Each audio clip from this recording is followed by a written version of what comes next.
down with you. Let's take it slow. Who cares where we gotta be? You know you'll have a good time wherever you're with me. Let's take it slow.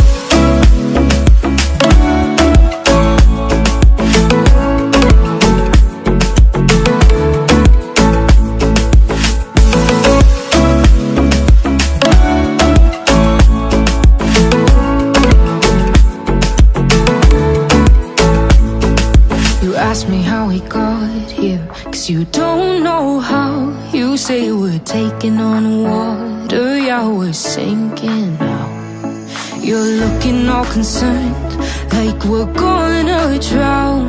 But we both know how to swim, no worries, let's flow for now. Let's take it slow. Where you go, I go too. And if you hit the bottom, I'm going down with you. Let's take it slow. Who cares where we gotta be? You know you'll have a good time wherever you're with me. Let's take it slow.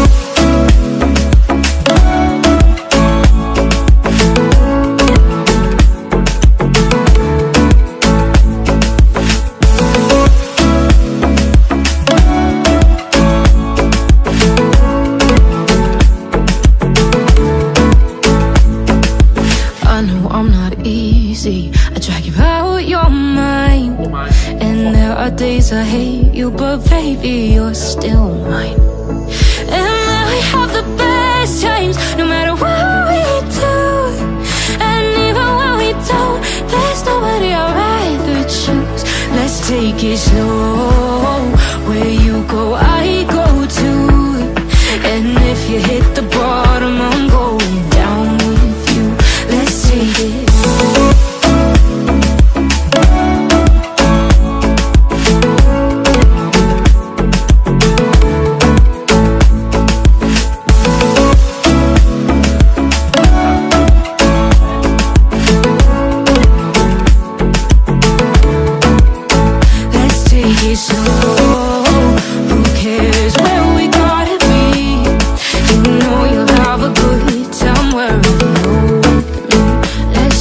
Slow, where you go, I go too.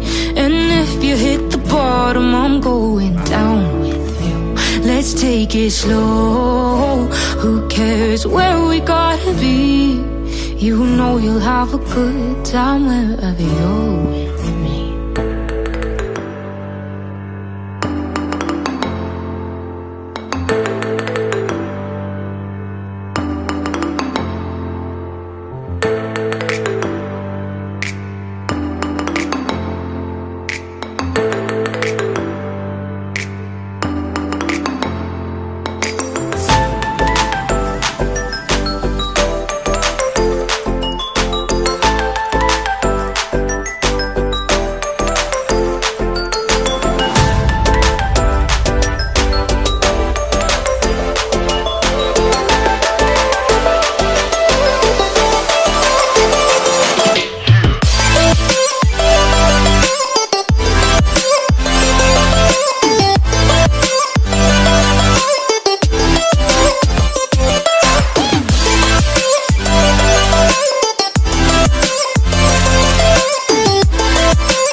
going on, guys? JSGC here, and we are here for another Manchester City live watch-along. Today, we're going to be doing the live watch-along of the Carabao Cup quarter-final clash between Southampton and Manchester City in the EFL Cup, the League Cup, the Carabao Cup, whatever you want to call it. It's quarter-finals time, and we know with a win today, we will be entering into the semi-final, and we're joining into the hat already Manchester United, who have beaten Charlton yesterday by 3-0. Newcastle beat Leicester City as well yesterday as they make the semi-finals, looking to try and make their first ever appearance at what is known as the New Wembley since 2007. Also, you've got Nottingham Forest taking on Wolverhampton Wanderers today at 7:45 p.m.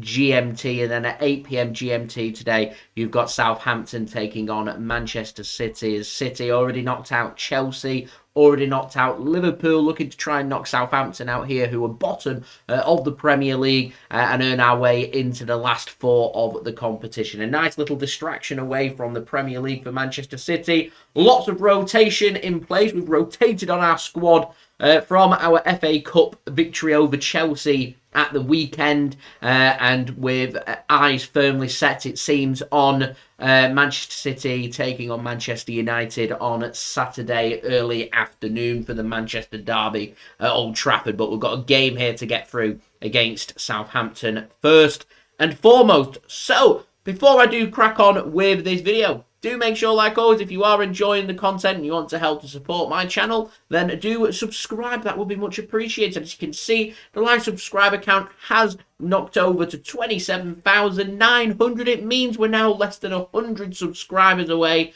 from 28,000 subscribers, which is a huge number. We're very close. So if you're enjoying the content, please do feel free to subscribe. It's free. That would be much appreciated. Plenty more Manchester City content to come. Also, don't forget as well to leave a thumbs up as well. Let's get them likes up. We're already on to 10 likes. You know the rules. 100 likes. Let's see if we can hit that. We haven't hit any of our live streams since after the World Cup. Been very slow on our live watch-alongs, in fact, which is a massive shame. Hoping we can make this the first live watch-along of 2023 and the first live watch along since before the World Cup that we can hit 100 likes. So any help towards that would be much appreciated. Do leave your thoughts as well in the live chat. I can already see we've got Caden in on the chat. Welcome. Thank you very much for tuning in. Sam in on the chat as well. Thank you very much for tuning in. Appreciated. Thank you very much for tuning in. Colder Plays, thanks very much for tuning in as well. Mixed, thank you very much for tuning in, helping to moderate the chat, keeping things clean. Quick rule clarification. Remember, we are looking to keep things nice and friendly, nice and clean, not ruining it for others, and that's pretty much the gist, really, when it comes to the rules here on the JSGC live watch along. So yeah, don't forget to leave a thumbs up, subscribe. Also, don't forget as well, leave your thoughts in the comments below if you're watching this after the game. Then in the live chat, leave your score and your score prediction. The teams are already out. We're going to go through that in just one moment. Also, I wanted to say you can go check out today's video sponsor, which is once more brought to you by OneFootball. Links and details to OneFootball, they are in the description. I do have my promo video, which I always do, which I'm going to roll for you guys right now. This video is brought to you by OneFootball. If you want to download the OneFootball app, all you need to do is press the link at the top of my description, which will take you forward to where you can download this app. The OneFootball app is extremely useful if you are a huge football fan just like me. It provides you with the latest footballing news, transfer news, and the latest videos as well. It is one source of information of where I get my transfer news from. It also allows you to see the latest scores with what's happening in the footballing world. If you just click on a game, including any Manchester City game, it will not only bring up the latest team news, but it will also bring up the latest statistics and keep you up to date with everything happening in that game. If you want to download this app, all you need to do is press the link at the top of the description to stay up to date. Thank you very much there to One Football for sponsoring this live watch along. Go and check them out. Links and details, they are in the description. Finally, do go check out social media links. They're in the description below and also on the yellow banner too if you want to go and follow me on my Twitter and Instagram. TikTok link also in the description. If you want to go and check out, go and follow me on there. That'd be much appreciated. Email also in the description on the yellow banner too if you want to hit me up for any sponsorship for any videos or any general business inquiries. So, let's speak about today's teams. We're going to head over to today's video sponsor, One Football, who are going to provide all of my details that I'm going to provide to you before the match and as well as our half-time analysis and at full time as well. It's a free app to download. Go and check them out. Links, details there in the description.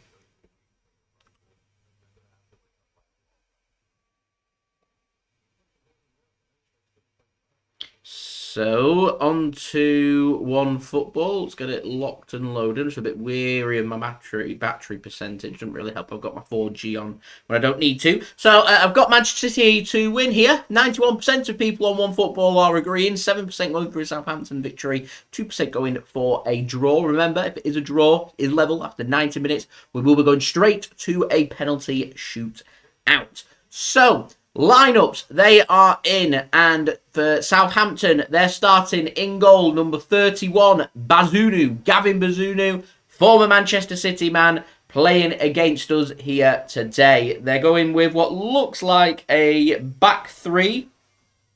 I presume it's going to be either Salisu on the right-hand side, Caleta Carr, actually no, it could be Lianco on the right-hand side, Salisu through the middle, and Caleta Carr going on the left-hand side. I'm not sure. Romeo Lavia, former Manchester City man, starts in defensive midfield. Sitting alongside him is going to be Diallo and James Ward-Prowse. Left wing-back is going to be Kyle Walker-Peters and Zinchenko going as right wing-back. And two up top for Southampton today is Mara and Adam Armstrong. On the bench for Southampton today is Joe Aribo, Che Adams, Romain Peru, Ryan Finnegan, Willie Caballero, another former Manchester City man, new man Mislav Orsic, as well as former Manchester City man Samuel Edozie, as well as set to get Wilcox from Manchester City as well, who's been working wonders with all kinds of young players. I think he's set to become director of football at Southampton. His notice has gone in. I presume it's probably 4 weeks, seems to be the standard notice period here in the UK,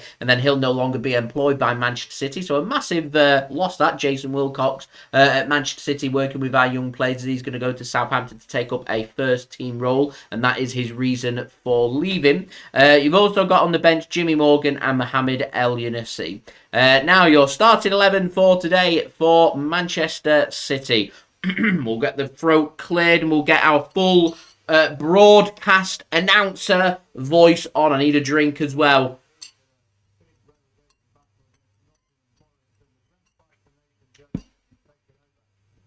Okay. I'm ready. Your Manchester City starting 11 for today. In goal is number 18, Stefan Ortega-Moreno.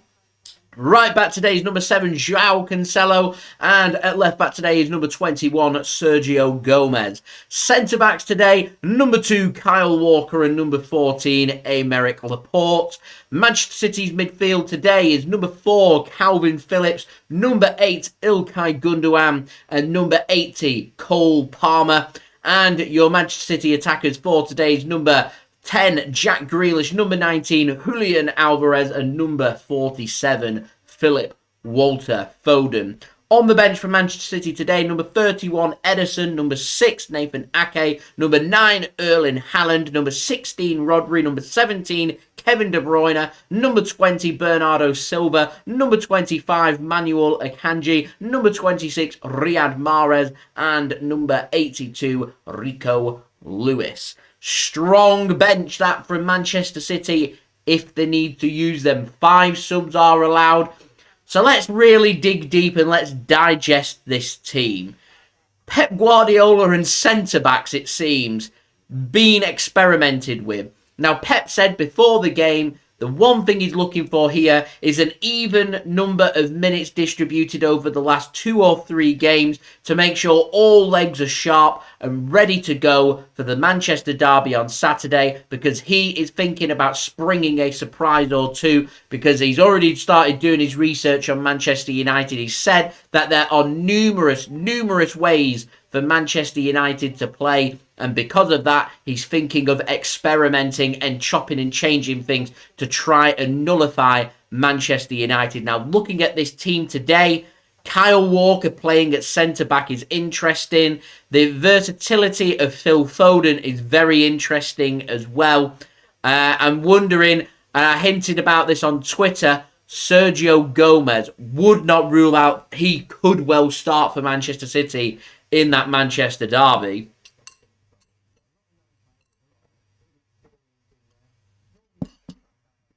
John Stones today not in the squad, apparently not fully fit. He's had a little knock, so I'm not too sure he'll be starting in the derby. Will it be Akanji? Will it be Ake? Will it be Laporte? One thing I'm certain of is it won't be Ake and Laporte. So I think Akanji right now will be rubbing his hands with the injuries to Stones and Ruben Dias. And I think that's why City are just experimenting here with Kyle Walker at centre-back. If he does well with Aymeric Laporte, then he could go with that to try and nullify Manchester United's quick attack and maybe move Rico Lewis in at right-back to help cover in defensive midfield with Rodri for the derby, and Cancelo could go in at left-back, or Nathan Ake, depending on who Pep wanted to go with. I wonder if it's going to be Cole Palmer on the right-hand side today or Phil Foden going through the middle. I'm hoping it'll be Palmer on the right-hand side, Foden playing almost as a second striker around Julian Alvarez, and Jack Grealish will obviously hog the left-hand side. And of course, needing the support of Ilkay Gundogan as well. But the big news today, Kalvin Phillips starts his first ever game for Manchester City. We signed him back in July. Now January, and he starts his first game for Manchester City. So well done there to Kalvin Phillips on his first start. And I'm hoping he's going to have a really good game, and he's going to be able to showcase why Manchester City spent north of £40 million to bring him in from Leeds. So they're my thoughts. Score prediction. I think City will win this game. I think 2-0 Manchester City. Confidence will be pretty low for Southampton. They have got a lot of players here who are going to show up no fear. They're going to try and showcase what they can do. There's a lot of young players playing today, a lot of former Manchester City players like Romeo Lavia, like Gavin Bazunu, who are going to really want to prove a point and showcase what they can do. So that'll be really interesting. And of course, Southampton might be bottom of the Premier League and down and out in their confidence in the Premier League. But when it comes to domestic cups, they had a match under no pressure against Crystal Palace at the weekend in the FA Cup. They managed to win that game, and they'll take confidence from that going into this game as well. So I wouldn't rule out Southampton. They've got a lot of young players, lots of fresh energy in there. Nathan Jones could really do with something to really spur Southampton on, and knocking the cup favourites out of the Carabao Cup could just be that pivotal moment to really try and turn things around at Southampton. So we will see if they manage to do that or not. Now, T asked, thanks very much for tuning in. Much appreciated. Says he's looking forward to seeing Romeo Lavia play. I'm excited to see him play. I was hoping we was going to see Samuel Edozie as well to showcase really what they can do. But maybe we might see him come off the bench. But I'm excited. I am excited to see Lavia play, to see what he can do. And I always enjoy seeing Manchester City young players go out there, showcase their talent, because Man City, for a lot of the time, do have good buyback clauses on these players. So if they get in regular first-team football at the top level and they're showcasing that they are good enough to be at that top level, then these could be potentially a year or two down the line, maybe options there for Manchester City. And of course, he'd be a homegrown player by Manchester City, not just because born in the UK, but also potentially homegrown by the club as well. So I'm excited to see Lavia, see what he can do. I'm excited to see Gavin Bazunu and see what he can do as well. John, thanks very much for tuning in. Julia, good evening. Thanks very much for tuning in too. Mike reckons City's got this. Absolutely no problem whatsoever. I hope you are right there, Mike. Do let me know your score predictions, everybody, in the live chat. That'd be great. And do let me know where you're tuning in from as well. Always a good topic of conversation. Coldplay says, any updates on Bellingham? Since my last transfer update, speaking about Jude Bellingham, not had any further developments. We're waiting for him to make his decision. He's currently on warm weather longer training with Borussia Dortmund in Spain. So he's been getting hounded by the press and hounded by Real Madrid fans to try and persuade him to join them. But in terms of clarification on his future right now, nothing further on that. Sam says Manchester is blue, and I noticed that BT Sport, who are going to be broadcasting the Manchester derby this weekend, have put up a big billboard on Market Street in Manchester saying Manchester is either red or blue, and you get to vote through your phones and it gets to change the colour. So if it gets more than 50% for either side, either for City it will be blue, or for Man United it'd be it'd be red, which I thought was a good bit of marketing. And last I looked, Man City were on 60% on that. So Manchester, certified through that billboard, is blue. Sam, I am very well, thank you very much, on this fine Wednesday evening. The back has been broken of the week. We're halfway, more than halfway now actually, to the weekend. Hoping we'll have a really good result here and it'll spur us on to create some top quality Manchester City content in the build up to the huge game on Saturday, early morning, early afternoon. It feels like the morning. 12:45 we'll be going live probably an hour before kickoff, so we will be going live in the morning, which is crazy, but there we go. As Caden says, come on City. Excited to see Manchester City, of course, which will be fabulous.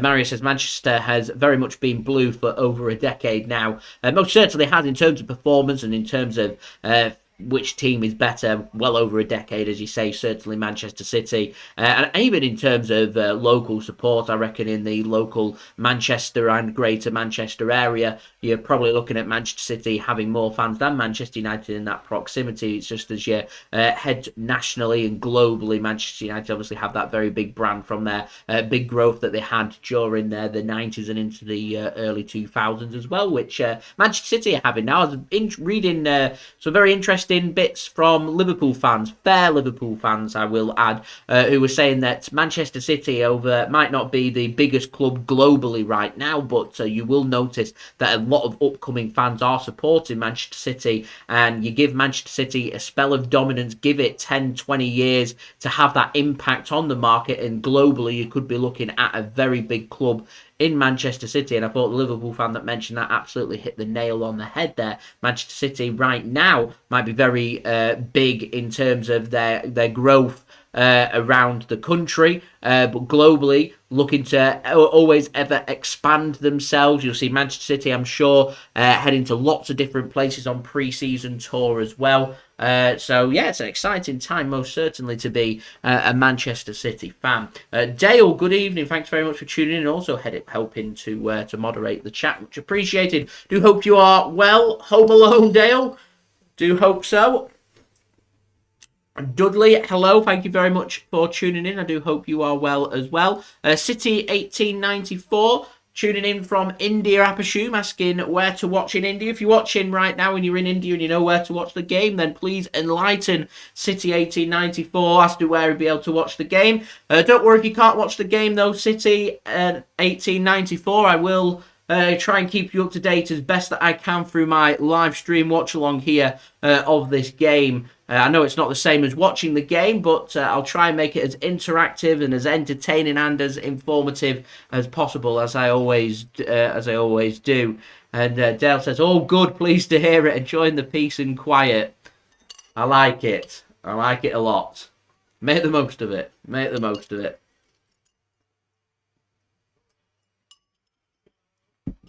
Right, we're just 7 minutes away from kickoff, which means we'll go for our promo one last time before we will have full build-up here to this game between Southampton and Manchester City in the Carabao Cup. It's a fair trek, fair credit to any City fan that has headed down to Southampton today. Fair credit.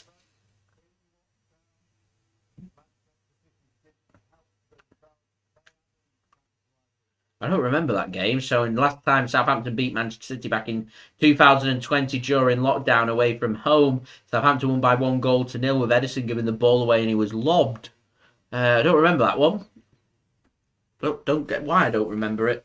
There we go. Anyway, back to my promo. So do leave a thumbs up, that'd be much appreciated. We're already 80 likes away from 100 likes, so any help towards that would be much appreciated. If you're watching this right now and you're enjoying the content, please leave a thumbs up. Seamus, hello, thank you very much for tuning in. Also, don't forget as well to subscribe to my channel. We're very close now to 28k subscribers, so any help towards that would be much appreciated. Social media links, they're in the description below and also on the yellow banner too if you want to go and follow me on my Twitter and Instagram. Email also in the description below and on the yellow banner too if you want to hit me up for any sponsorships for any videos or any general business inquiries. TikTok link also in the description if you want to go and follow me on there. Also, don't forget as well to leave a thumbs up. 80 likes away, so any help towards that would be much appreciated. Also, don't forget as well to leave your thoughts as well in the live chat. Your score predictions. What's your score prediction for tonight? Do let me know in the live chat and do let me know where you are tuning in from around the world.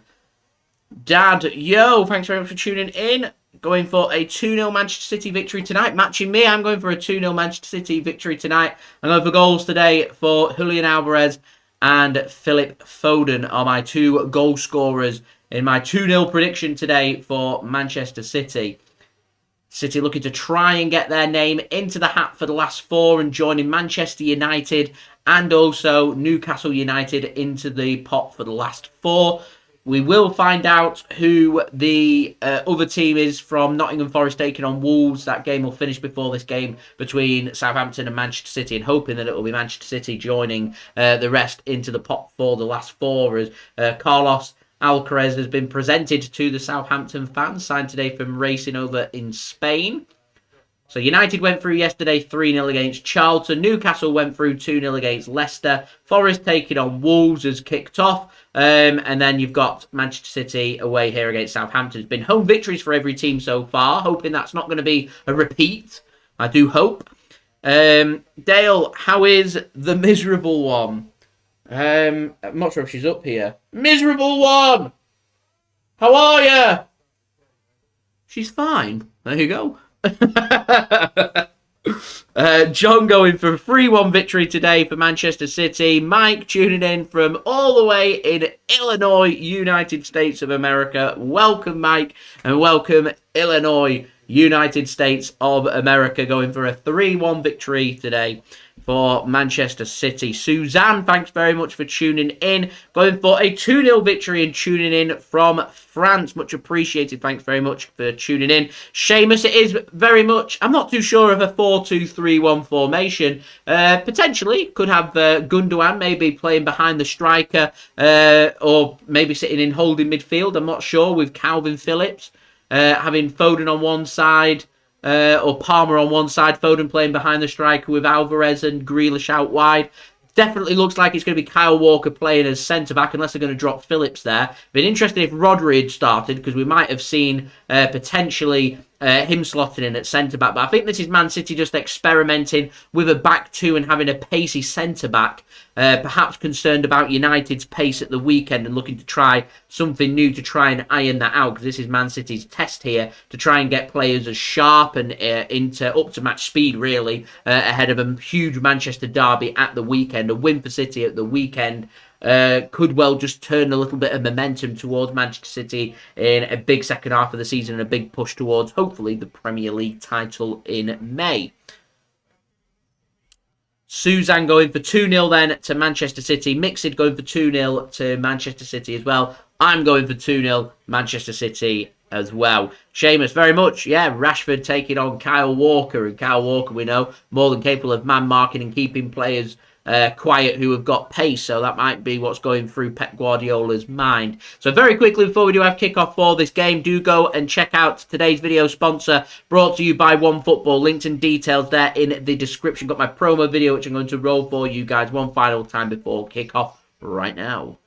This video is brought to you by OneFootball. If you want to download the OneFootball app, all you need to do is press the link at the top of my description, which will take you forward to where you can download this app. The OneFootball app is extremely useful if you are a huge football fan just like me. It provides you with the latest footballing news, transfer news, and the latest videos as well. It is one source of information of where I get my transfer news from. It also allows you to see the latest scores with what's happening in the footballing world, if you just click on a game, including any Manchester City game, it will not only bring up the latest team news, but it will also bring up the latest statistics and keep you up to date with everything happening in that game. If you want to download this app, all you need to do is press the link at the top of the description to stay up to date.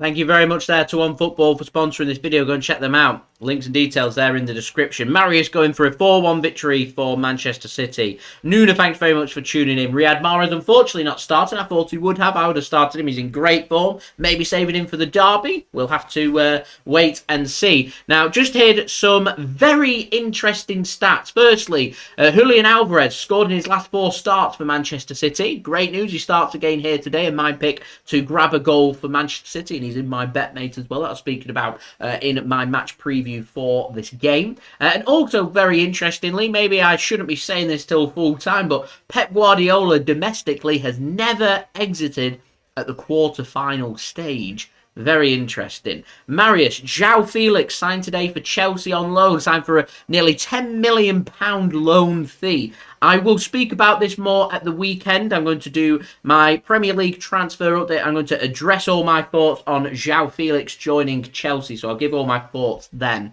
But very interesting signing, to say the least. Not too sure he's going to be the solution to Chelsea's goal problem, but bringing somebody in is better than doing nothing, is what I will say. Maybe you might know what angle I'm going for at that video. So we do have kickoff here. Manchester City playing in their third kit, their Bumblebee kit. The fluorescent yellow and black striped shirt, black shorts and fluorescent yellow socks. Attacking from left to right. Southampton playing in their white and red shirts, black shorts and white socks. Southampton did just burst forward. They're going to show no fear in this game. It's going to be a pretty difficult game for Manchester City. And Manchester City are going to need to adapt to cope. Nice to see a sold-out away end, and City have taken a fair few down to Southampton. So fair credit. And all those that have travelled. I'm sure City could probably have had an even bigger allocation should they have needed it. But Man City, I think they ended up going on to a general sale, which, being so far away midweek as well, really doesn't surprise me. I don't think I can't think of anything more awkward really than Southampton, because Southampton isn't a new ground for a lot of fans for Manchester City. We've played them numerous times over the years. Southampton have got off to a nice bright start here in the first minute. Look, that went out of play. It hasn't. So Southampton on the right wing, just attacking Manchester City. And City have everybody inside their own half, having to do a bit of defending. A hopeful ball played over the top. Cancelo deals with that, heads the ball towards Cole Palmer, and Southampton will win the ball back, and worked all the way to Irish international Gavin Bazunu. He sends it long. Header won by Sergio Gomez. Looking for a good, strong defensive performance from Sergio Gomez. Feel like really it's now or never. He had a good game against Chelsea, which I'm delighted for him. He needed that good game to get under his belt, because he's not really had many opportunities since he's played against Copenhagen away in the Champions League group stage. He gets a red card. Manchester City go on to draw that game 0-0 and take away a bit of our momentum that we had gathering in the Champions League. And all of a sudden, he was nowhere to be seen in and around the Manchester City starting 11. Just always on the bench, but never really making any progress, which I thought was a shame, because he's a good high quality player. Obviously Manchester City's replacement for Alexander Zinchenko. I think it's a video for me another time to be speaking about whether he's an improvement on Zinchenko or could be an improvement, but time will tell on that. Good feet shown by Stefan Ortega. Worked Manchester City out of a little bit of trouble, and Man City can finally get some bodies forward, and I think City are going to be very lucky here and get themselves a corner kick from near enough the halfway line. A ball given away from Joao Cancelo hits the shin of Adam Armstrong and just ended up going out for a corner kick. John, it is that grotesque kit of Manchester City. I want to see us in the red and black at some point. Foden whips the ball in. Headed clear by Southampton. Worked to Alvarez on the left. He will find Sergio Gomez now. I think very much Kyle Walker's been told to linger back, and Man City definitely experimenting for the derby here with Kyle Walker changing his role up.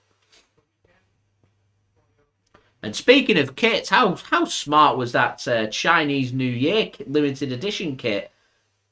I really hope that the Puma take inspiration from how beautiful that kit was and have a look at one of our away kits or our third kit next season.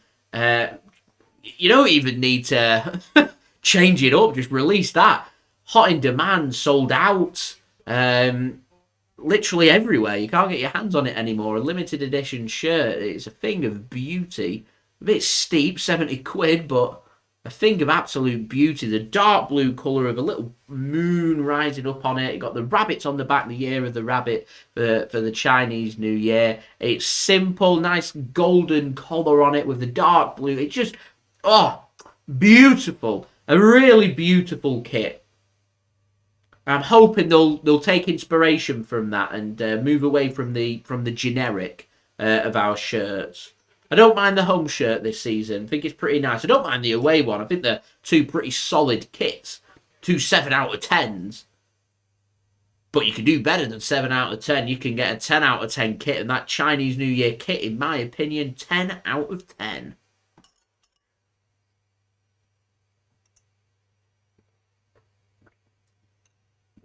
The white and blue away kit. Good combination of colour. You always want to see a bit of blue in there. Andrew, hello. Thanks very much for tuning in. Much appreciated. That's brilliant work. Good pressing. Palmer cuts inside. Gundogan, first shot of the game, and it's dragged. Dragged wide. Southampton looked a bit exposed there, and I think Cole Palmer did everything right. He chose the better option. Good pressing that from Foden. Wins the ball back. Palmer presses the issue. Makes the correct choice. Just squares it off to Gundogan. Could Gundogan have looked up and played Jack Grealish in maybe? I think Gundogan's well within his rights to have a shot there. He just doesn't get it at all right. And scuffs right on the bottom of the arch of the heel and wide. Because I think he was looking to really put the front end of his foot through that and looking for the near post rather than the far post. But as it is, remains 0-0. It's wide and Gomez pressed into a mistake. Southampton to the penalty area and it's a good sliding challenge. Southampton fans asked the question. They feel like they might have had a penalty. The referee says no, but they do have a corner kick end to end. Pretty exciting first 6.5 minutes here at St Mary's. It's Southampton 0, Manchester City 0. And it's a lovely clean tackle from Aymeric Laporte. Very good tackle from Aymeric Laporte. And I just want to mention how good is Aymeric Laporte. Gets a fair bit of criticism. I don't know why. Southampton then choose to take it short. Ward-Prowse got a good ball on him. Choose to work it instead and doesn't beat the near post with Kalvin Phillips there. And the first man and a shot comes in from Southampton. And has it taken a deflection? Has Ortega-Moreno got his fingertips onto that? Struck on the half volley. Not dealt with by Manchester City. Oh, it's a brilliant save. It just didn't have the pace. Ortega-Moreno deals with that again, and it's out for another corner here. Manchester City under the cosh. Southampton clearly been working on set pieces. Ward-Prowse looked offside when he received that ball then. Flag never went up. It's a cracking save. Well struck and great fingertip save from Ortega-Moreno. Needed more pace on the hit, but you run the risk of losing out on the accuracy. It's on target. You're asking the question of the keeper. Ortega-Moreno, more than equal to that for Manchester City. Brilliant piece of goalkeeping. I've been impressed with Ortega-Moreno every time I've seen him in a City shirt.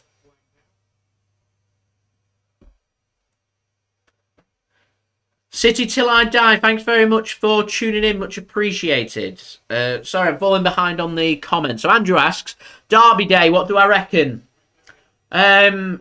do you know what? If it was at the Etihad, I'd be less confident than I would be at Old Trafford. I'd say the pressure's on Manchester United to get a result and make something happen and showcase what they can do. I think first goal scorer crucial. I think City can win that game. I'm going 2-1.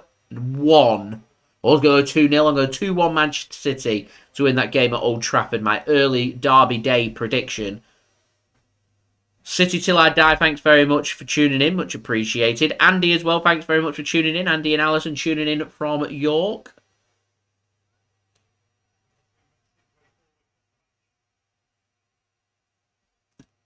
As Mike reckons, maybe we might see some of the big guns come off the bench second half. Most certainly you will. Most certainly. They've got to be sharp, ready for the derby as Southampton gets excited. It's Diallo. It's one over the top of the crossbar for a goal kick to Manchester City 9 minutes in, 0-0. Had the first goal at... Oh no. Yeah, we have had the first goal at Nottingham Forest Wolves, and Nottingham Forest, another home team lead. It's not paving well for Manchester City right now. 2 home teams have already gone through, and the home team winning between Forest and Wolves. Southampton, the home hit team here today. City won both their games previously in the Carabao Cup against Chelsea and Liverpool. You guessed it, at home.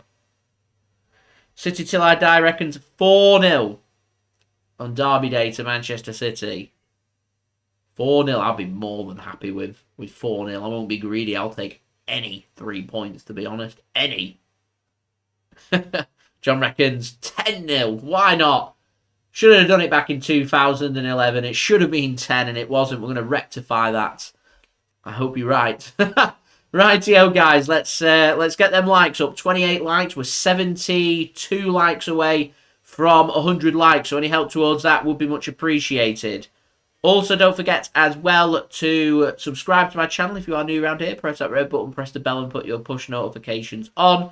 And also don't forget as well to go and check out today's video sponsor, OneFootball, which links and details there in the description.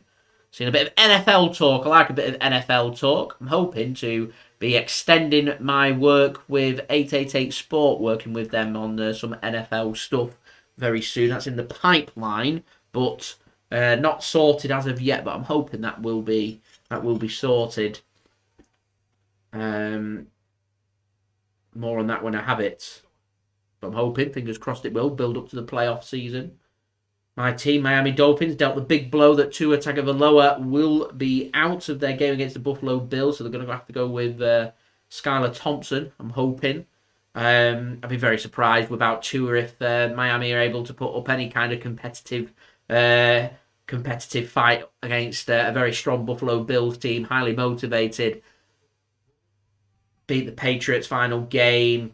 Unlucky due to their thing that happened with Damar Hamlin about them not taking the #1 seed and the bye in the AFC, going to Kansas City Chiefs instead.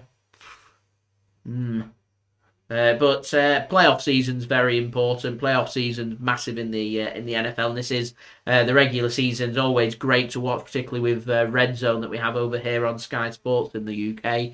Now enters the very exciting part of your season's on the line. There must be a winner and there must be a loser, and very much sport in the United States is based on there must be a winner and there must be a loser. Caden, hello, going for 4-1. Is that for today or is that for the derby? I do not know. And who do I reckon is better, Messi or Ronaldo? I've always thought Messi, in terms of footballing ability, better. In terms of lethalness in front of goal, Cristiano Ronaldo, better.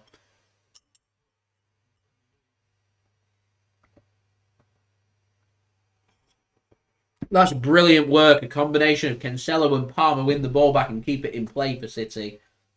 And good hard work that from Cancelo tracking back. Good to see. Really good to see.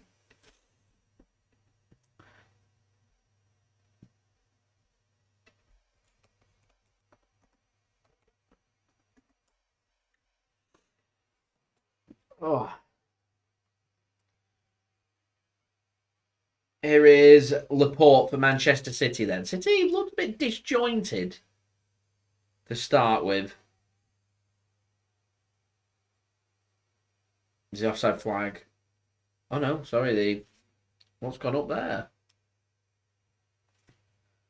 Well, the offside flag had gone up. I think a free kick's been given.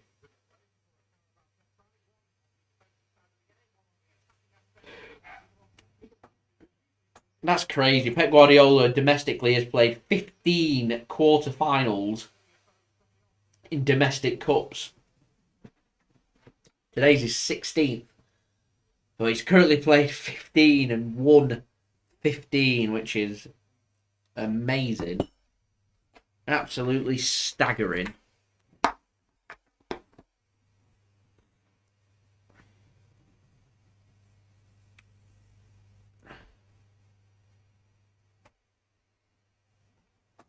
That's not a great ball from City and out of play. Yeah, City aren't knocking this around brilliantly. Seamus, he started as a left back and adapted to left wing. And we don't really see fullbacks adapting to wingers these days. He used to be a very attacking left back. He just gradually just worked his way further forward, and I think they've just realised how good he was in front of goal that he goes on to become arguably Wales' best ever player. Goes on to win Champions Leagues with Real Madrid. Made a good move from Tottenham to Real Madrid, in my opinion. He gets regarded as a flop, but I think he was a good signing. Single-handedly won in that Champions League final against Liverpool a few seasons back. Paid a lot of money for him for the important moments, and every time they had the important moments, he showed up. Has announced his retirement this week, Gareth Bale. So I wonder what the future holds for Gareth Bale. Is he going to go into coaching? Is he going to take it easy? I'm not sure. But he's moved to America. I'm not too sure if he's going to stay in America or not. We'll have to wait and see. Only 33 years old as well. It's pretty much the life of a footballer summed up. It's a cracking ball in from Southampton. Dealt with well, to be fair, by Manchester City, but finds its way to Kyle Walker-Peters on the left. Southampton looking to centralise this, and Man City have been under the cosh here for the last 5 minutes or so since Southampton got that confidence. So I think it's important that Manchester City just weather the storm, so to speak. It's important during this phase, see it out, don't concede. It's a cracking ball over from Gavin Bazunu. It's a brilliant ball, Ederson-esque, and poor work in the end from Janempo. Out of play for a goal kick to Manchester City. Southampton seem motivated today. We've got a point to prove.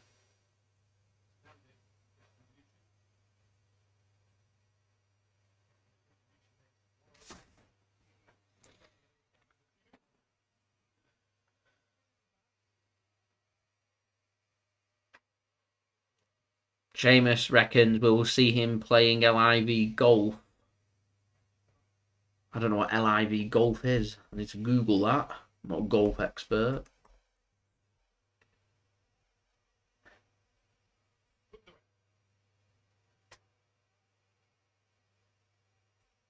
It's a professional golf tour financed by the Public Investment Fund. Roman numeral 454 LIV. So it's pretty much just playing golf. Taking up golf. Makes sense. When I messaged him the other day, I said Gareth Bale's retired. He went, he's hung up his boots to go and focus on playing golf.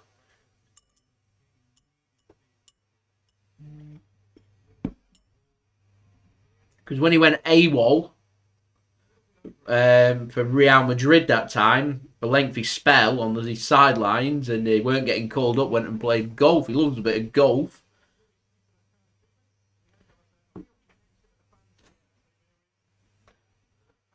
So we will see. As we're now up to 32 likes, we're doing all right. Just 18 away from 50 likes already. So let's get them likes up, everybody. That'd be much appreciated.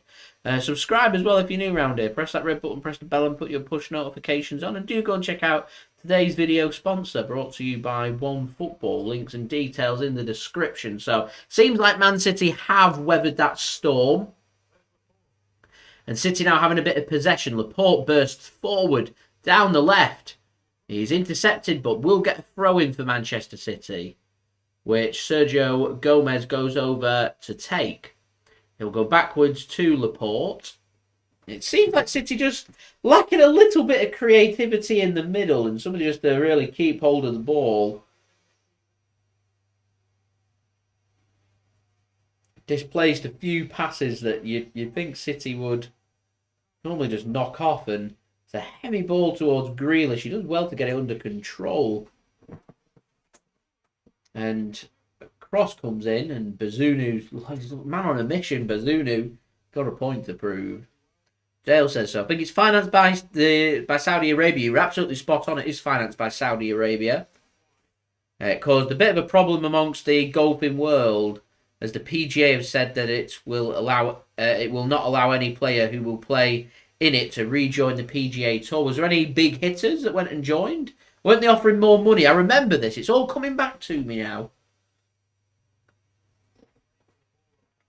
It's like a rival to the PGA.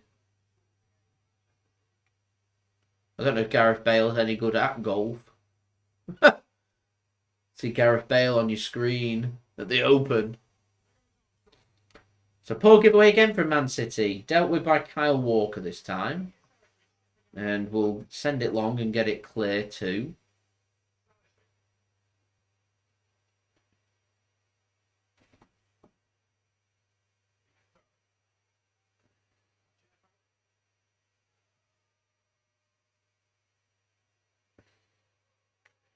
A fair few went as well. That's a cracking ball into space and onside, and shot comes in from Southampton and it's wide. It's Southampton here that are causing the problems for Manchester City. Christian tuning in from Illinois as well, this time from Chicago. Very nice, very jealous. I've once had a trip booked to Chicago for a couple of days and never materialised because of the COVID pandemic. But thanks very much, Christian, for tuning in from the Windy City. I will get there one day. Let's go and try some Chicago pizza. Is it downtown? Looks like a very nice city as well. Type of city that JSGC needs to visit, in my opinion. So City working the ball now in midfield. Gundogan sitting deep, goes to Cancelo. City just look like a bit of lack of shape. And pressure being put onto City, and they're having the issue forced, and they're struggling, and Cole Palmer there nearly pressed into a mistake. Gets a throw in. It looks a bit out of his depth at the moment, Cole Palmer on that right-hand side. Almost like he's been targeted.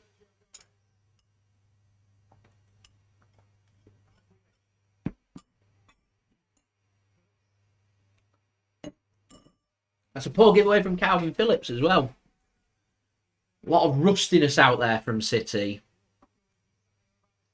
And that's a cracking knock into space and a good header in the end from Ortega-Moreno.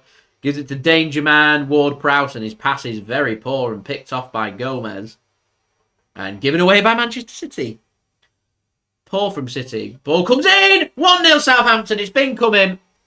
Oh, it's been coming, and Manchester City are behind, and eventually they do get that goal that, in my opinion, Southampton fully deserve.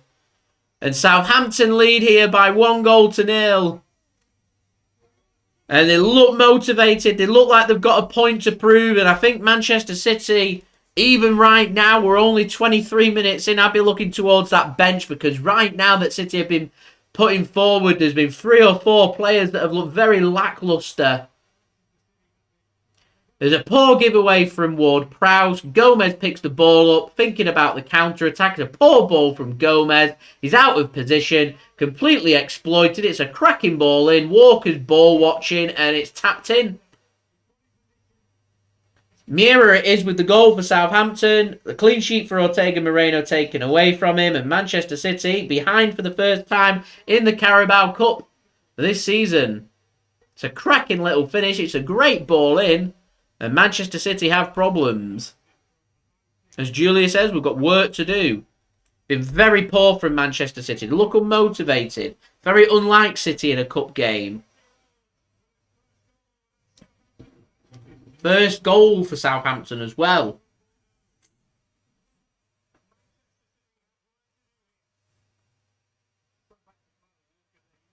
It's another ball given away. Gomez. It's just not linking up.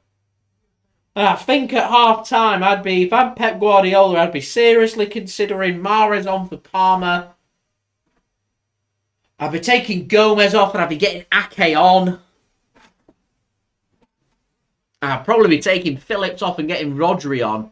I think are the three where it's going wrong for City right now. And potentially even want a Cancelo or Walker to come off.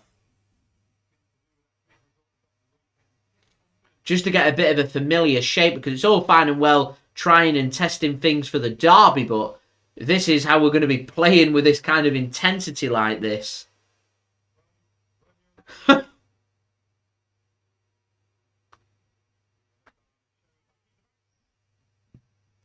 This definitely not going to work against Manchester United at Old Trafford.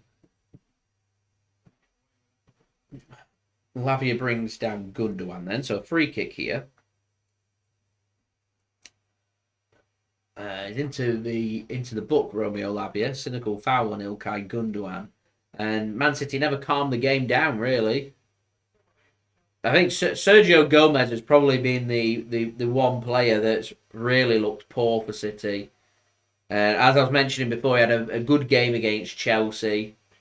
Foden whips a ball in. There's a player down for Manchester City. They want a penalty. I don't think there's any VAR in. I don't see any screens on the side. I don't think there's any VAR in, so that it won't get looked at. Yeah, no VAR. I don't think there's going to be any VAR even in the semi-final. I don't think. Again, given away from Manchester City. This is so poor from City. The changes will come second half. City have a massive second half, and Southampton's going to be really up against it because City will bring on the first team players, so they're ready for it weren't a penalty in my opinion that on Aymeric Laporte in the penalty area from that free kick. I mean, Lavia doesn't need to be keeping his arms around Laporte, but I don't think there's that much in it. Here's Ortega-Moreno. Just about keeps hold of the ball. It's almost like Man City's focus is on too much on Manchester United and thinking about changing things and doing this and doing that without actually focusing on this game. And Southampton's having none of it. Why should they? This is a team that won the last game, lacked a bit of confidence. A good flick on that from Manchester City, but it's just not linking up. I think we could pass a great ball through and dealt with well. Ward-Prowse fuming that the ball wasn't at his feet.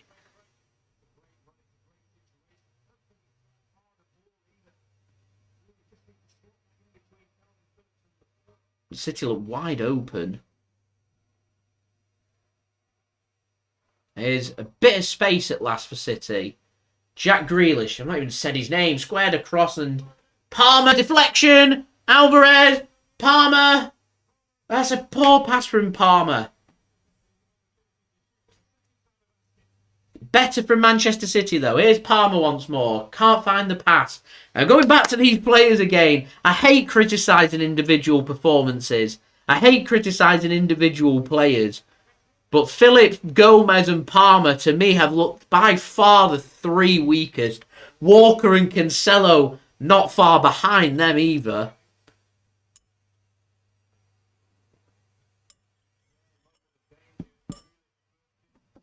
First time I've heard Grealish's name. City have found no way of getting Foden, Grealish, Alvarez involved. Alvarez hasn't been dropping deep.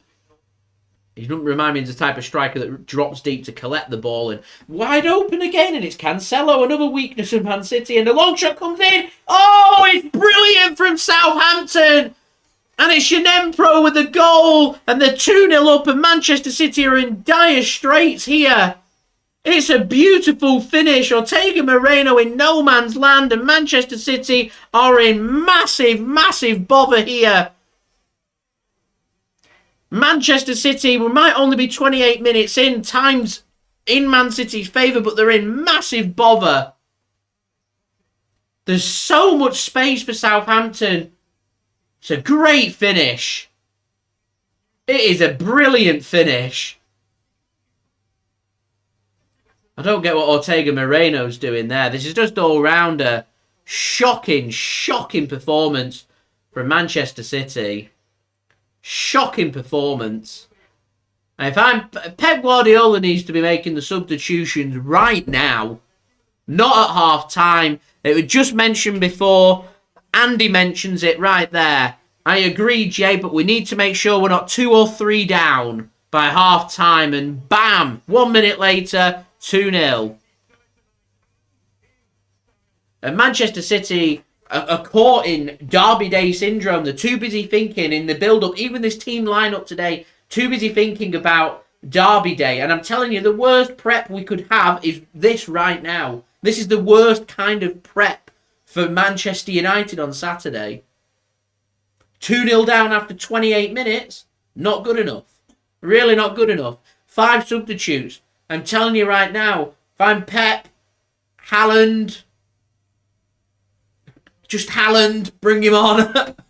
I'm kidding. The likes of Mahrez would be coming on. I'd be tempted to be bringing on an extra centre-back. Try and shore things up. Rodri, I'd be bringing them on. Because City just look all over the place.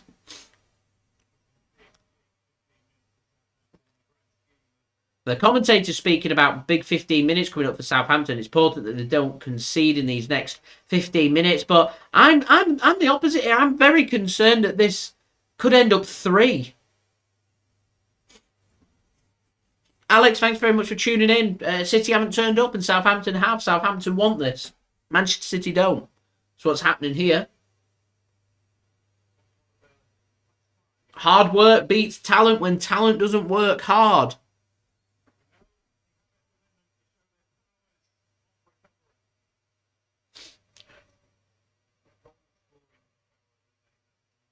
De Bruyne, Bernardo, Mahrez, Rodri, Haaland on the bench.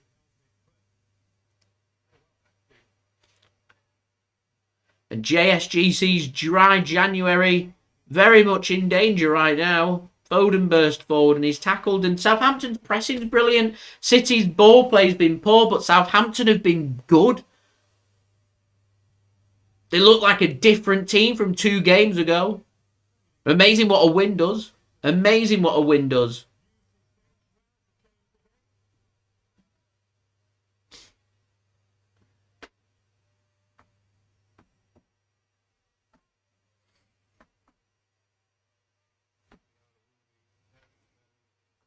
I mean, the big bonus we have about Man City... I mean, it's...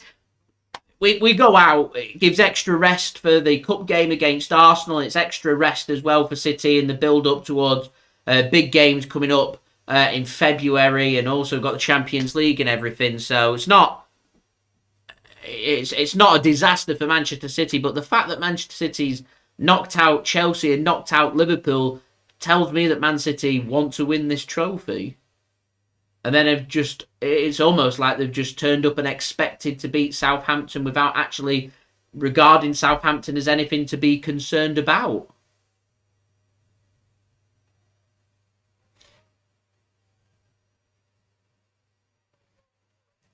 %, I agree there, Alex. Gundogan, nowhere to be seen. He's too busy sitting up top. He's not supporting Phillips. He's not supporting Cancelo in the middle. As you said, Phillips just looks completely underprepared. He's done 32 minutes here of his first start for Manchester City, and I'd go as far to say that's 32 minutes of enough that I've seen that I'd be taking him off. I feel a bit sorry for Cole Palmer in attack, because City haven't really had enough about them in attack, but when it has come to him, it's either the wrong passes being played or he's given the ball away. And it's fine margins when you go up against good Premier League teams. Southampton might sit bottom, but they're a Premier League team at the end of the day. They're a Premier League team that just beat Crystal Palace away from home on Saturday. Sergio Gomez just looks all over the place as well.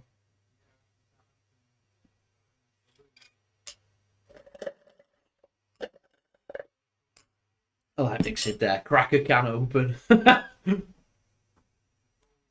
Anyway, leave a thumbs up. We're 17 likes away from 50 likes, so any help towards that would be much appreciated. Subscribe as well if you're new around here. Press that red button, press the bell, and put your push notifications on. And do go and check out today's video sponsor, OneFootball. Link and details in the description. The one thing I will say for Man City, if they want to potentially go through here, they could do with a goal before half-time. City in a good position here. Here's Jack Grealish in the penalty area. And block shot. Wrong choice again. Wrong choice being made time and time again from Manchester City. It just looks poor. As I said, even Pep thinking about Manchester United and changing things up and rotating. I'd have been going with the near enough the same team that did the job on Chelsea, because they did the job on Chelsea perfectly fine. Nothing needed to change. Utilise the substitutes in the second half. You go out here and you get them 2 goals at half time and you bring the players off ready and rested for the derbies is the way you go about it. As it is right now, City potentially going out of the Carabao Cup at the quarter-final. Pep facing his first ever defeat in a quarter-final domestic game in his career. And there's no margin for error for Manchester City. I think the only bonus Man City have got, really, is if they can find a goal, if they can sort out their positional play and sort out working the ball. It might just give City a bit of confidence to start knocking the ball around properly. And if Southampton then start to struggle in the game, which obviously 20th for a reason in the Premier League, they do struggle in games at times, that Manchester City can then showcase their quality, and heads might start to drop for Southampton, but they need to force the issue. And one of the biggest bonuses that Man City have in their game is being able to score first and putting that pressure onto their opponents. That what on earth happened there? Laporte left the ball and Ortega-Moreno has to pick it up, and everything just looks shaky. Good solid players looking a bit worse for wear. And as I've already mentioned, too busy thinking about Man United, and this is just the worst kind of preparation. I'll tell you what, if you're the bench for Manchester City, the likes of even Rico Lewis, if I'm Rico Lewis right now, I'd be thinking I'm starting at Old Trafford on Saturday.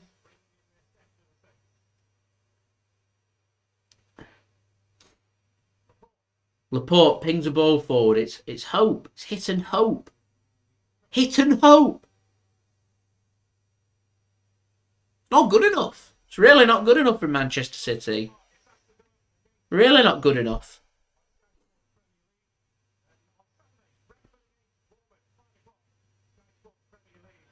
It is very harsh to blame the attackers. The build-up play has not been there for Manchester City, so the likes of Grealish, Foden haven't managed to be involved that much in the game.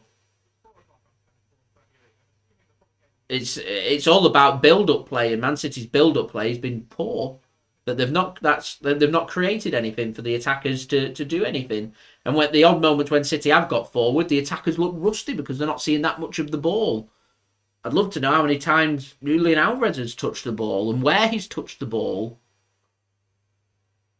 Because I found absolutely no way of getting Alvarez involved in this game. Yeah, he was everywhere to be seen against Chelsea, but City took the lead that day. I don't think Erling Haaland would make much of a difference here. He doesn't drop deep. He's just a player that hangs off the end of the defenders. I'd only bring Erling Haaland on should Manchester City get a goal. I think the last thing Southampton need is Man City to be playing attacking football, make this 2-1. There, use the term hanging on, and Man City bring on Erling Haaland. I think Southampton would probably shit themselves. Certainly gives defenders something to think about. City could really do with a goal before half-time. Makes life much, much easier. And Southampton's closing down, defensive play, defending in numbers is very good. There's so much energy. It's a great ball forward from Lavia. Here's James Ward-Prowse. He's had to turn around. And it's taken the momentum out of this attack for Southampton. But they're just happy to have a bit of possession. Look at Nathan Jones on the touchline. He's highly encouraging it. It's very clear he's going for is positional play high pressing and pressure being put on. So it's a free kick. He's not giving it. The referee or the linesman, that was a free kick. There was a nudge from the arm and the elbow of Sergio Gomez. No player right now is causing me more concern than Sergio Gomez.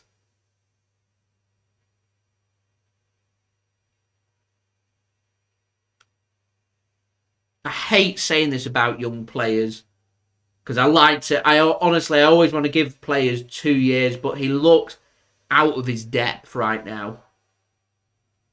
He looks like the odd one out. And honestly, Kalvin Phillips and Cole Palmer, I don't think are that far behind. The standard for Manchester City, the level is so high. You must adapt. It's a cracking ball from Cancelo to Gundogan in the penalty area. Here's Palmer. He's too busy getting it onto his left foot. He's not got a right foot to use. Phillips, heavy touch, finds the pass. He doesn't like being pressed, Phillips. Cancelo, touch and go, gives it to Gundogan. Andy, a shot on target would be good. A goal would be even better.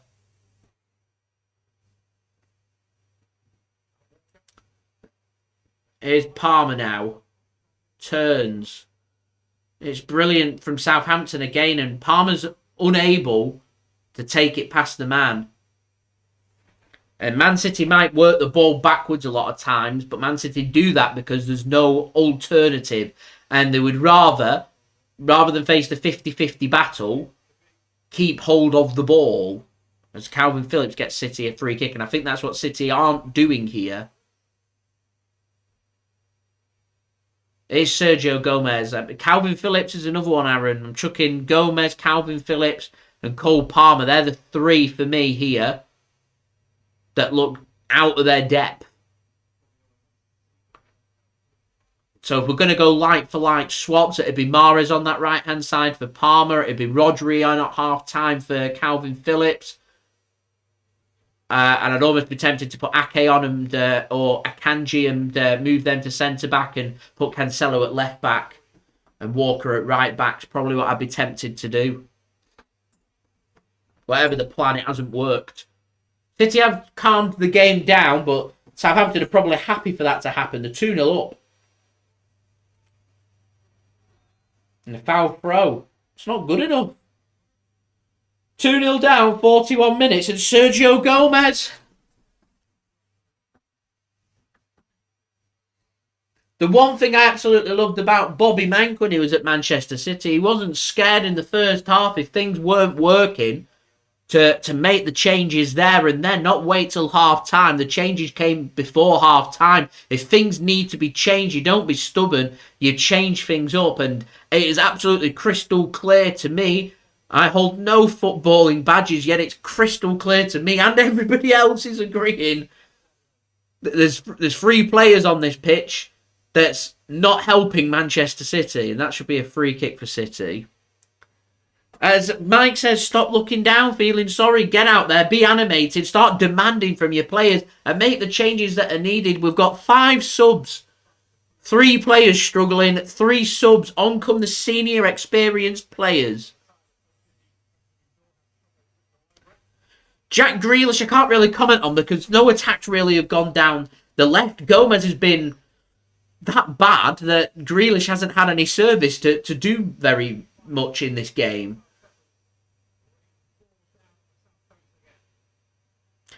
But if City wanted to move Grealish off, I'd be putting Foden out on the left and getting Bernardo or De Bruyne on. I haven't been too impressed with Kevin over the last few weeks either. I've been more tempted for Bernardo to come on over Kevin. So 3 minutes remaining here to half-time.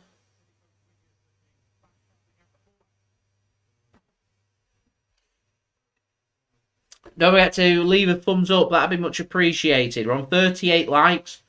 12 away from 50 likes. Any help towards that would be much appreciated. Subscribe as well if you're new around here. And go and check out today's video sponsor, OneFootball. Links and details in the description. I've got a feeling these players are going to be getting an absolute bollocking at half-time from Pep. Never mind before you can get on with the analysts. it must give a lot of confidence to Southampton. They're 2-0 up. They look across to the touchline to the manager, and he's up, he's applauding, he's animated. Pep Guardiola very quiet at the moment. And what's very frustrating, we're playing 20th in the Premier League here. 20th. And we've been, at times, completely outplayed.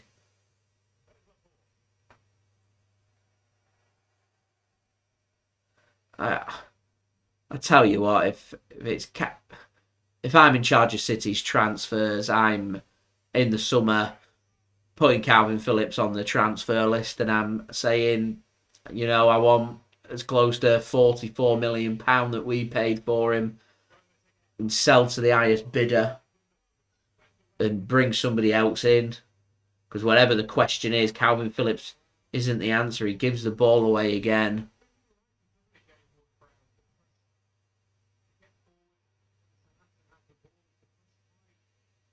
It can't be easy for Kalvin Phillips. First start, not played much, just played minutes. To come in a competitive game and try and make the difference, just nowhere to be seen. As John said, it's just is not working for City. This goal isn't going to come before half-time for City. Adam Armstrong, we're getting torn apart by Adam Armstrong. And you know what? Southampton have looked good. Nothing but praise for Southampton, how they've played here first half. I've been impressed. So there's one additional minute for City, and I'm so happy that we've just got one more minute left of this first half, because I tell you what, I'm half tempted if City don't make any changes at half-time to end this watch-along, because whatever City have been doing here, it's just hasn't been good enough.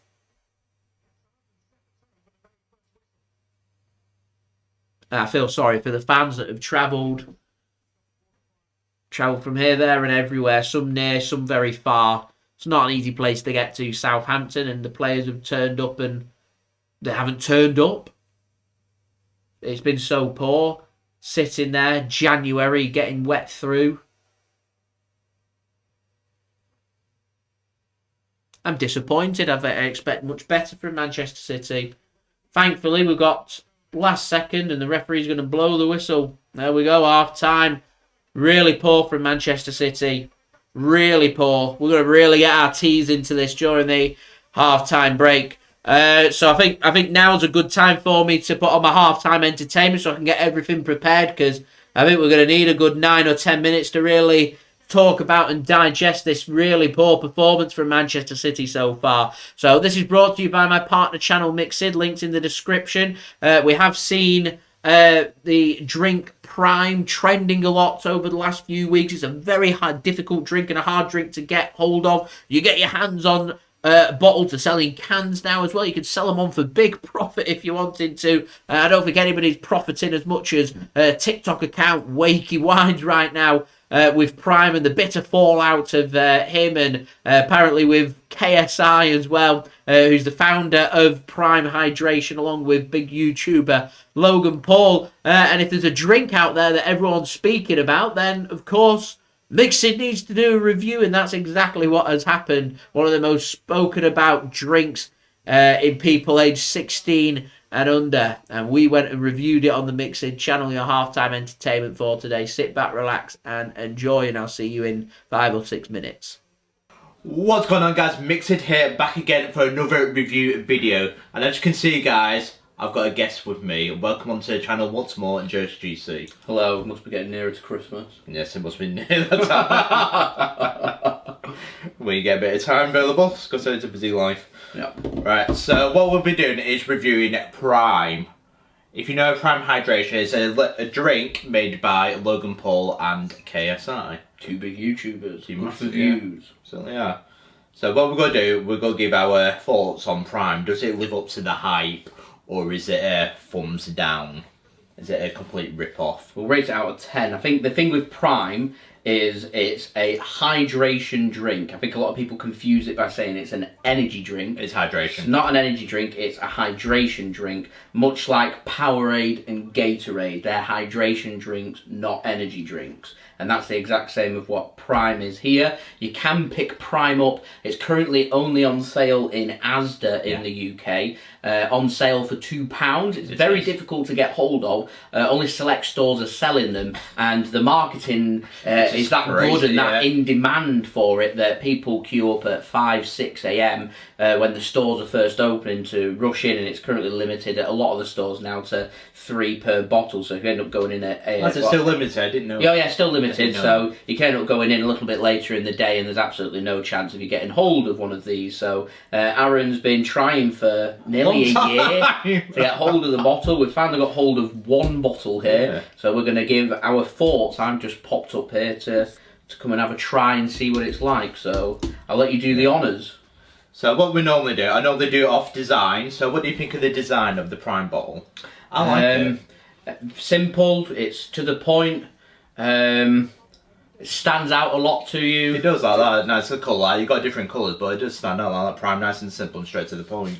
I'm not real keen on the red and black. Gives me a lot of Man United vibes. AC Milan vibes, if you want to go down that route. No, it's giving me I'd Man probably United give it vibes. 7. It does its job. Yeah, I'd say it's an 8 out of 10 for its design. Simple to the point. Mixed, I'm going for 7 for my one. We'll cut it down the middle then. Yeah. 7.5. 7.5 out of 10. Okay. So price £2. I don't know how much really. Gatorade. I think they're all pretty standard. Yeah. Yeah. You check around that. Cost of living crisis. Yeah. Everything's hiking up in price. £2. Again, I think I'll go 7. I was going to go 6. So 6.5. Yeah. 6.5 out of 10. But the most important thing now is taste. Shame to open it, but the flavour I've got is the tropical punch. That's the red one. Just take whatever you can get. Yeah, I took what I've got. It's quite a funny story, but I'm not going to mention how I got this. Okay, it just smells like a... What's that? Yeah, I was like, reminds me of a cherry. Has a very Kool-Aid smell to it. When we went to the United States, mix that in with water. Yeah. Okay. Got very glow. It even looks like Kool-Aid. Even it does remind me of Kool-Aid. Looks like Kool-Aid. Does it taste like Kool-Aid? I wasn't a real fan of Kool-Aid. No, never was I. We'll see. Got my nice tea. Okay. Right. No alcohol in this. Literally just a hydration drink. Just a hydration drink. It's simple as that. Okay. And just one thing to tell you, it's 500ml as well. Okay. So cheers. Cheers. 3, 2, 1. Yeah.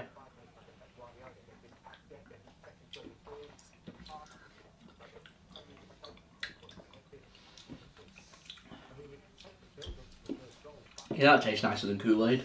Does taste nice in Kool-Aid. That tastes very nice as a slush. Yeah. Mixed in with ice. That tastes very nice, I think. Yeah, that's alright. 9 out of 10. Yeah. I'm going for 8. I'm more conservative. Okay. 8.5, yeah. So there we go. Pretty decent. If it wasn't so in demand and difficult to come by, I wouldn't. Bottle, yeah. I'm not waking up at 5 a.m. to go and get it, but if it was readily available, I'd happily get a bottle every now and then if it was there for me. Yeah, it's only drink it. I think it lives up to the hype. It's alright, that. Yeah, decent drink. Yeah, it's nice, that. Good job, Logan Paul and KSI. Yeah. Did a solid job, yeah. Like the XIX vodka lives up to that. It's a nice vodka. But yeah, it lives up to it. So the overall score is 6.5, 7.5. 22 So that's 14. Yeah, 22.5 out of 30, which is just over 7. Yep. Out of 10. Just over 7. That's actually a pretty solid It's actually drink. 7.5, like that. 7.5. It's a pretty solid drink, isn't it? Pretty solid drink. Yeah, I'll give it 7.5 out of 10 overall. I think what we need next, slush. And then after that, a mixed cocktail. Not too sure how you'd... I don't know what to go for mocktail with it. Cocktail and a mocktail. Just milk them views. Milk the cow. Milk the cow. Then it's pull these out. Like XIX rice paper. Proper salesman. Well, that, guys, has been our Prime Hydration review. Give me your thoughts if you've ever had this drink, or if you're lucky enough to have this drink, because it's really hard to get by. That's funny. Because one thing I will mention before I do this is thank you to JSGC for coming on this channel. No problem. Pleasure as always to have you on. But that has been our Prime Hydration review. Don't forget to like and subscribe to mix in for more reviews like this, as I will see you for the Prime Slush video. And I will see you next time. Peace, ciao for now. Cheers.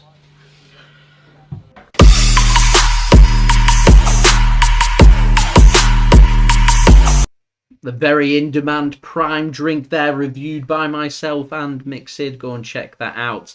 Links and details there in the description. Right, we're very close to 50 likes, 4 likes to go. So please do leave a thumbs up. That would be much appreciated. Subscribe as well if you're new around here. Press that red button, press the bell and put your push notifications on. And do go and check out today's video sponsor, which is brought to you by One Football.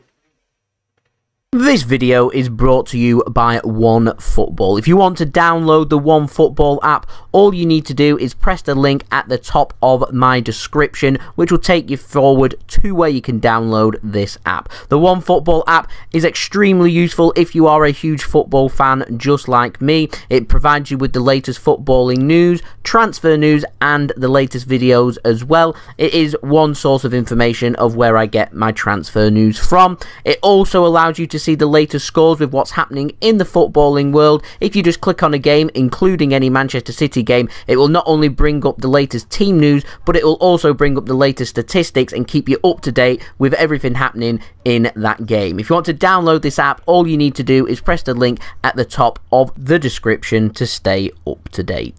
Thank you very much there to One Football for sponsoring this video. Go and check them out. Links and details there in the description, also in the live chat. So, has it been a case of Southampton have been brilliant, or has it been a case of Manchester City have been dog shit? And that is what we're going to use today's video sponsor One Football for, to identify just what is happening and what has happened in that first half for Manchester City. So I think the best place to have a look at really would be the stats for this game. Because, quite frankly, Manchester City have been far, far off the pace and far off where they need to be. So, in terms of possession for Manchester City, City currently having 72% of the ball compared with 28% possession for Southampton. Now, the biggest problem we're having is just how open Manchester City are. Southampton might have seen less than 30% of the ball, but they've managed to muster up 6 shots, 4 on target, and been clinical and found a couple of goals. And Southampton have pressed well, they've forced the issue really well, they look motivated, and they're treating this as though their lives depend on that. And Man City, because of that, really struggling to match the intensity. And Southampton, when City have shown signs of weakness, have really capitalised upon that. City, 72% possession isn't bad. What is bad is for seeing more than 70% of the ball, we've mustered up just 3 shots, none of which have been on target. The only clear-cut chance I can think of is Ilkay Gundogan's early miss, which hit the back of his heel and ended up going wide of where I think he wanted it to go. But other than that, City have created very little. And the stats suggesting in terms of the turnover of shots shows that the problem lies for Manchester City in being able to find the attackers and the build-up play. Either City are finding the attackers and the shots are being blocked, or they're finding the attackers and they're being dispossessed, or City, plain and simple, are not finding the attackers. And City, everywhere on their team today, look like there are weaknesses. There's liabilities out there. And you cannot afford to do that with the intensity that Southampton are showing right now. City needs to turn up and needs to turn it on ASAP. 3 corners apiece, nothing really clear-cut being created. And with the stats suggesting what they're showing, right now I could suggest if it was 0-0, it's been a frustrating first half. And I don't even think that cuts close to how bad Manchester City have been first half. Because while Southampton have had just 28% of the ball, they've done everything else very, very well. I don't even need to look at the rest of the stats. I've seen enough on the screen to know and be able to give my opinions on what's going wrong. And it's plain and simple. It's going wrong because Manchester City don't know how to keep hold of the ball and pass the ball and work the ball right now. And all their attacks for Manchester City always come from wing backs and defensive midfield. How important are players like Rodri, like Walker, like Cancelo? And it shows just how bloody brilliant Rico Lewis has been, that City haven't felt any kind of impact on Cancelo and Walker not being available for the first 2 or 3 games when we came back after the World Cup. It shows how good Rico Lewis has been, that he's slotted in so well, and he's showed the level of maturity that's been required for him. And to give him credit, he's been brilliant. But he's also had exceptional football players playing all around him. The problem is these players are being rested.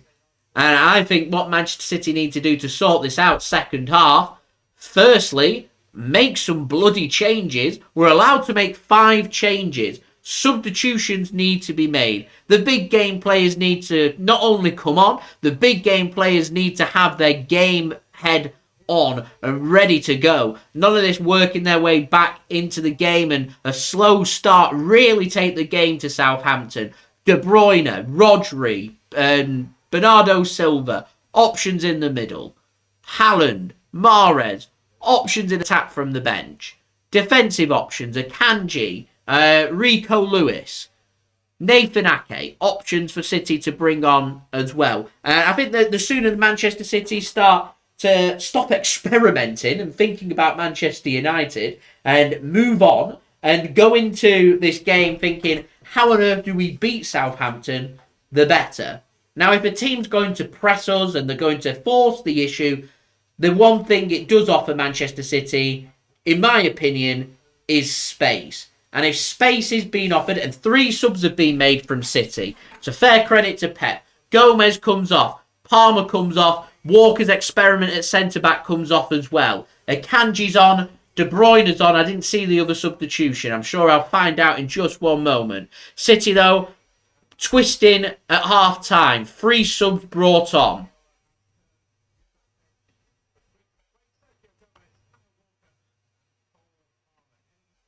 There we go. Right, we have kickoff here for the second half. So let's see how the system's changed.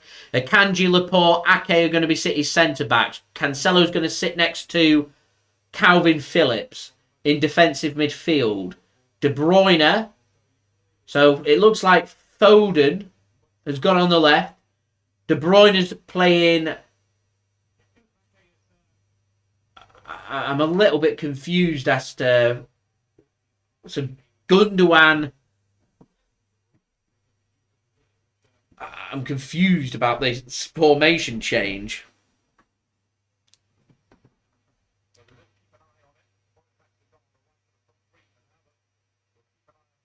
As Phillips does well, wins the ball back. Here's De Bruyne. Oh, he threads it through lovely. Here's Alvarez. He has a shot. Oh, it's just wide. Much better from Manchester City. 1 minute in, a shot. It might have been off target, but it's threaded through by De Bruyne. And what Man City need first, 5 or 10 minutes here, get that goal and put the pressure onto Southampton. He was onside then, Alvarez. It was a difficult opportunity. In the form that he's in and the confidence that he's in, I'm surprised he's not took that one away, to be honest. So it's Ake and Akanji that have come on for Manchester City. So a bit of a change there with Palmer coming off, Ake going in, Akanji going in for Kyle Walker. And we've also seen Gomez go off for Kevin De Bruyne. Are the changes. There's lots of 2s out there.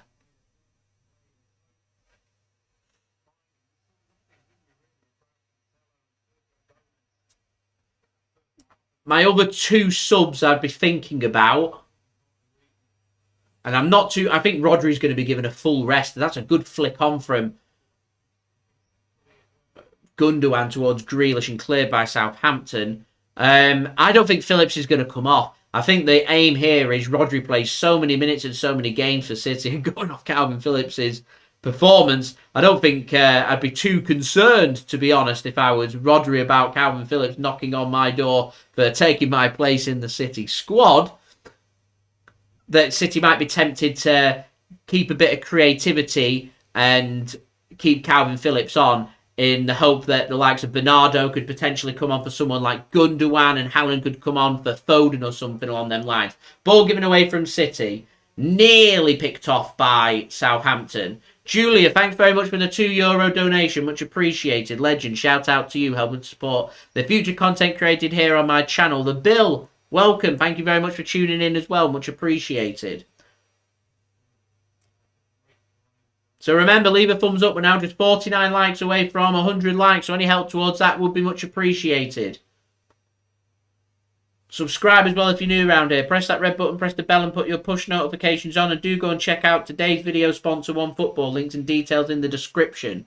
Are we about to see a Manchester City comeback masterclass? Or are Southampton going to knock out one of the big chiefs and the favourites for the Carabao Cup? It's a huge 45 minutes. Remember, no extra time. If City manage to grab a couple of goals and don't concede again, and it finishes 2-2, then Manchester City and Southampton, this game will be going to penalties.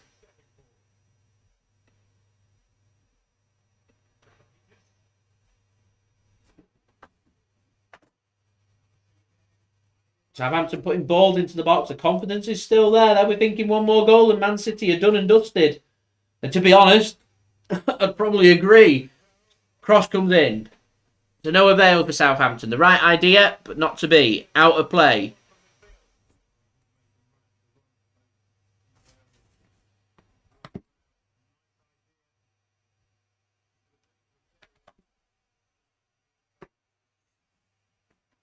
Gundogan then to Cancelo.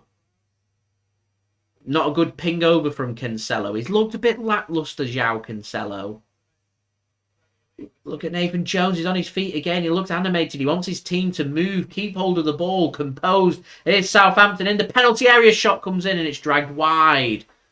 Game's opening up and Southampton showing no signs of stopping.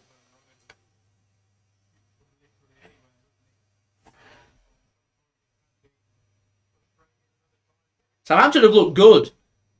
If you used to tell me today the positions of the Premier League, I certainly wouldn't say Southampton right now look like a team that are bottom and really struggling. I'd say they look like a team that's motivated, that's having a good season, a team that's maybe 8th or 9th in the Premier League. They look good.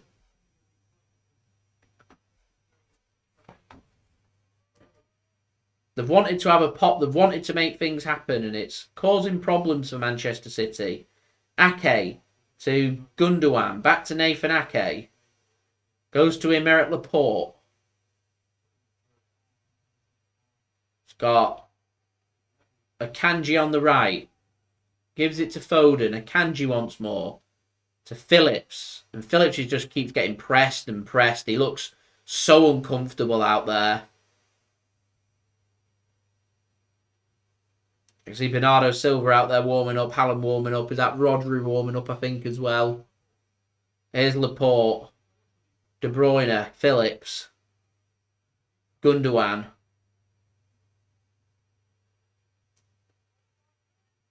Ake. Laporte now.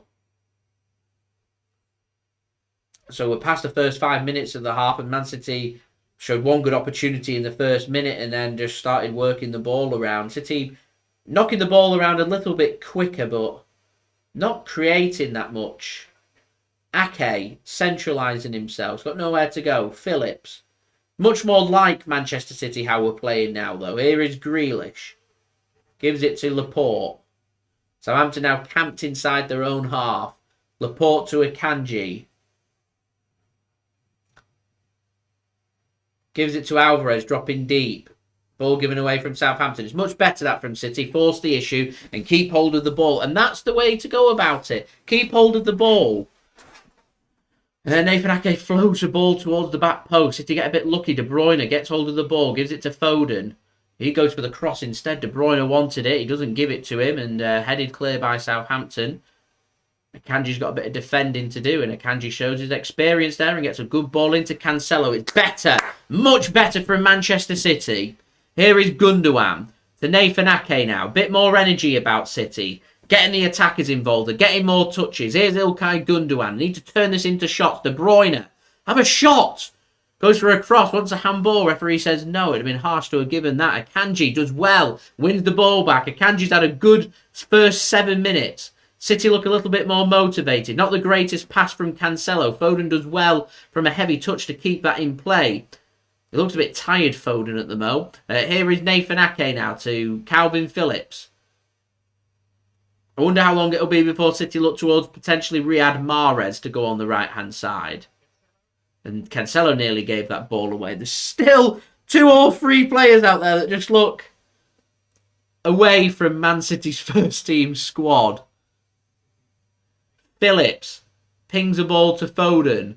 Keeps himself onside. De Bruyne now. Cross comes in. It's a good ball towards Alvarez. And Southampton stuttering. Bazunu, I think, very thankful that the ball just kindly drops to him and he can pick that one up. I think if City are going to go for these crosses, I think I'd be bringing Erling Haaland on sooner rather than later. I think I'd be giving him half an hour. I think I'd give this another 5 minutes and then Haaland will be coming on. If that's the game City are wanting to play. Give these Southampton defenders something further to think about as Southampton player down injured off the ball. Jack Grealish not happy about it. Not too sure what's happened off the ball there. Really not sure. As we're now up to 53 likes, which means we're 47 away from 100 likes. So any help towards that would be much appreciated. Subscribe as well if you're new around here. Press that red button, press the bell and put your push notifications on. And do go and check out today's video sponsor, which is brought to you by OneFootball. Links and details in the description.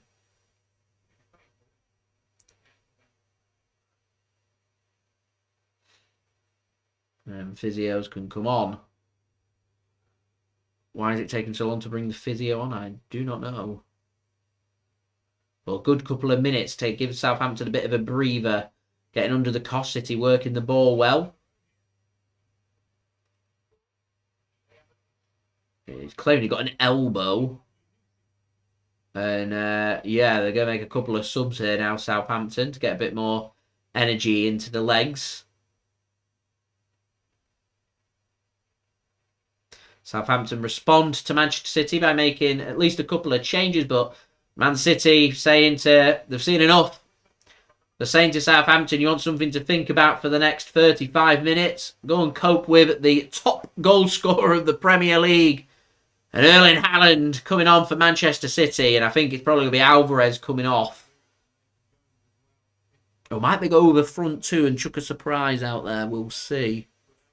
It's either Foden, Grealish or Alvarez. I reckon Alvarez.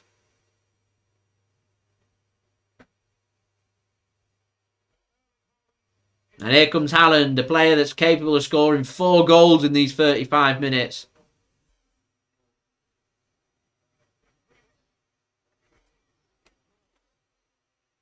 It's Jack Grealish. The Bill, thanks very much for pointing that out. I'm just so used to Man City winning, I put it in the wrong bit. Thanks very much for pointing that out. I just realised my camera's not completely at the straightest of angles. There we go, that's better. Maybe that's the bad luck charm that we had. So a couple of subs made by Southampton. The big sub being made by Manchester City. It's Jack Grealish goes off and Erling Haaland comes on. And I presume it's going to be Alvarez going out wide. Maybe we might go with... as Janempro, the scorer of their second goal, comes off. I wonder if we might see 2 up top, Haaland and Alvarez. We'll see. We do need a goal in the next 5 minutes. Completely agree there, Lee. Completely agree. Heavy touch there from Southampton. The offside flag is up.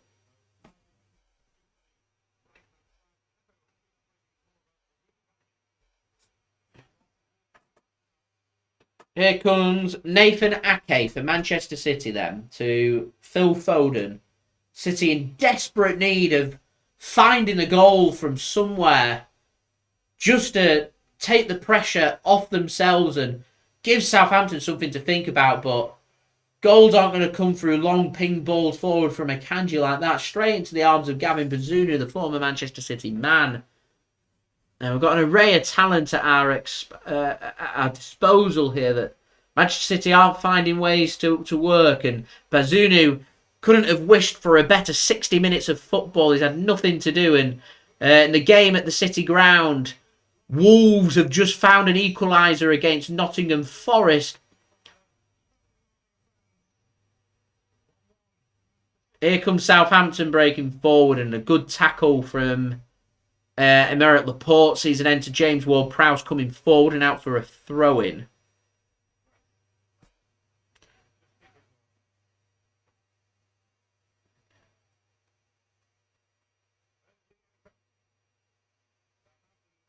Southampton continue just to plod around. They're happy for these minutes to tick away. Ake gets a touch on the ball. Foden's gone on the left then. It does look like a two up top from City. De Bruyne on the right, Foden on the left, and Alvarez and Haaland up top.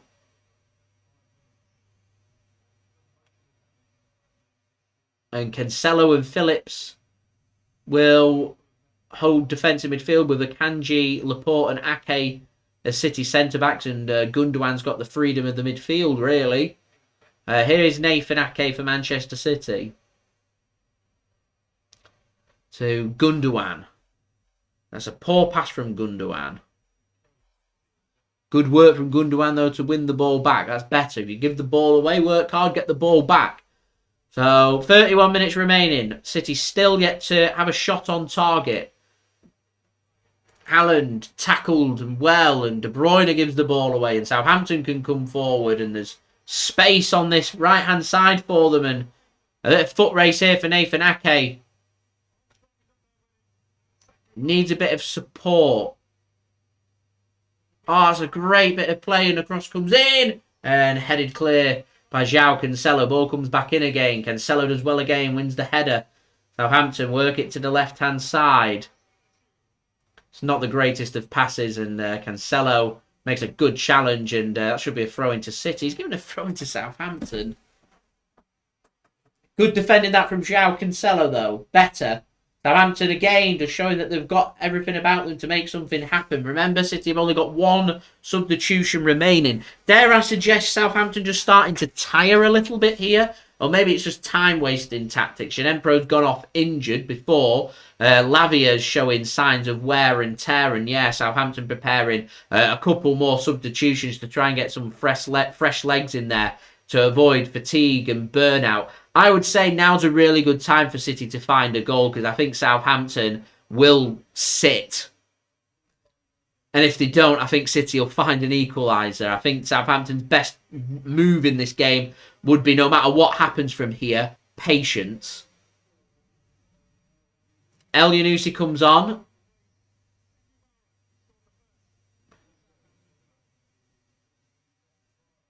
As Mara comes off, the goal scorer of the first goal.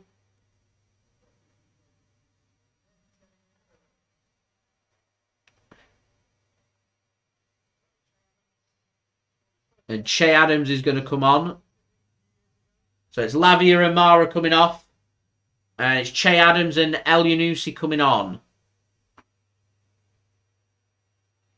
And plenty for Manchester City to think about here.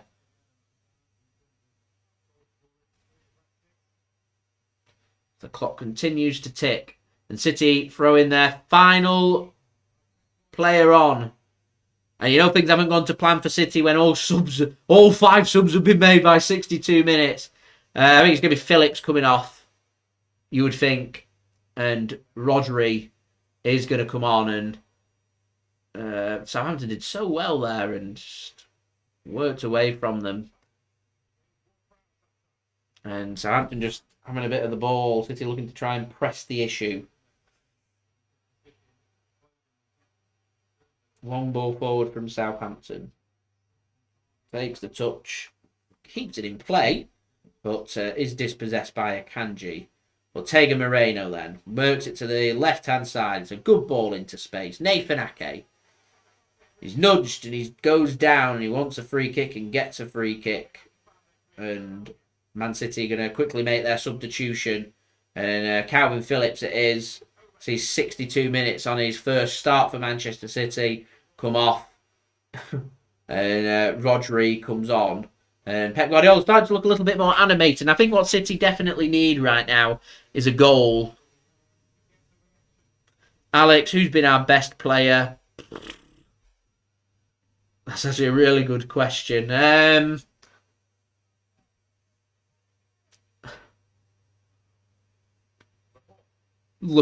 Laporte's not looked horrific.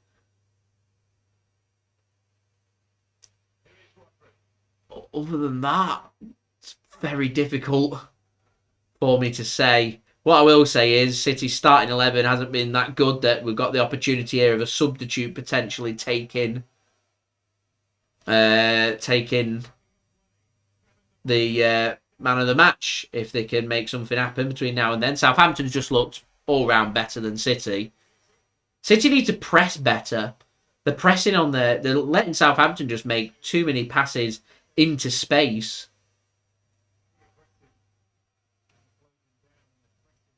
As Kyle Walker-Peters is on the right-hand side. Switches from the left. Long throw comes in and cleared by Ake, and Foden can't keep it in. And out for a throw in again to Southampton just inside their own half as they push forward this time. And Pep Guardiola strokes his beard. Plenty to think about here. And Kyle Walker-Peters is just going to send this one. Is he going to send this one long? I think he probably will. Although Ward-Prowse volleys it into space, and Aymeric Laporte bullied off the ball there by Adam Armstrong. And he wants a throw in there. Aymeric Laporte doesn't get one, and comments made there by Adam Armstrong. He's getting in the way of Aymeric Laporte, trying to wind him up. They exchange a couple of words with each other. Nathan Ake comes in to come and calm the situation down, and just like that, all of a sudden, Southampton right deep inside Man City territory, exactly where they want the ball with 25 minutes remaining. Eventually City win the ball back. Here is Rodri. Gundogan gives it to Haaland. Here's Foden. Gundogan chips it into space. Haaland can't take the touch, and there's loads of space for Southampton in the middle. They could have had the shot, and it's a good tackle from Laporte. Good interception from Ilkay Gundogan, and again, Alvarez just can't pick that ball off, and all of a sudden, the one pass from Southampton bypasses 5 City players, and they're in the box. It's deep. Walker-Peters takes the touch. And Ake does well to get across, and again, it's just given away, and a shot comes in from Walker-Peters, and it was so bad that Che Adams was interested at the back post to try and stroke that one back in because it went miles wide. And it's just not linking up well by City. They're just rushing the passes. I mean, Che Adams was offside, and no VAR. I'm not entirely convinced the linesman would have given that offside. So, a bit of a let-off there for City, and we're still 65 minutes into a game here, and we've still not had a shot on target. And Joao Cancelo steps forward, makes a tackle that's mistimed, and referee waves an advantage to Southampton. And they continue just to knock the ball around. City not really got an answer, and one of the rare times that Southampton's not put anything of quality to anybody. And Ortega-Moreno can take that ball away, and Manchester City can just build up what they hope will be a successful attack. De Bruyne are asking for a bit of movement from Akanji or Cancelo to feed the pass in, fully aware that he needs to get City forward. Alvarez is just not being involved in this game at all. And Manchester City in a lot of bother here. Here's Alvarez doesn't control it, and the ball's just given away, and Southampton just look like they know how to deal with Manchester City and win themselves a free kick. More frustration for Manchester City. Joao Cancelo it is this time with another foul. He doesn't need to make that foul. Southampton are just going to take their time, and why wouldn't they just take their time? Man City have worked themselves into this problem, and Southampton's just going to tick along and waste the minutes. So it's really where Man City are going to feel the effects of not bringing in them rules from the World Cup where all bits of time wasted is added on, where when tactics like this are being played, that you know that you're going to get a good 10 or 11 minutes added on at the end, whereas Premier League you're going to be getting 4 minutes probably at most. James Ward-Prowse it is then, another minute eaten away at the time. See, another minute of nothing happening.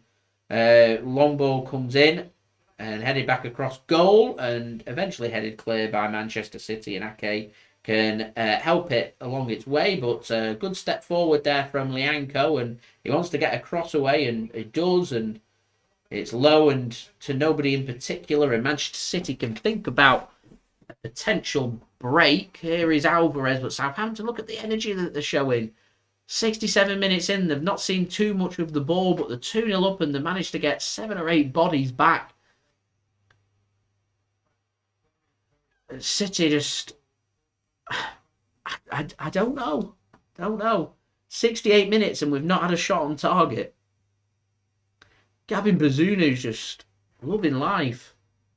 Foden whips a ball across and Haaland gets his big long leg onto it. It's miles behind him and over the top of the crossbar. The first time we've actually got Haaland into a position.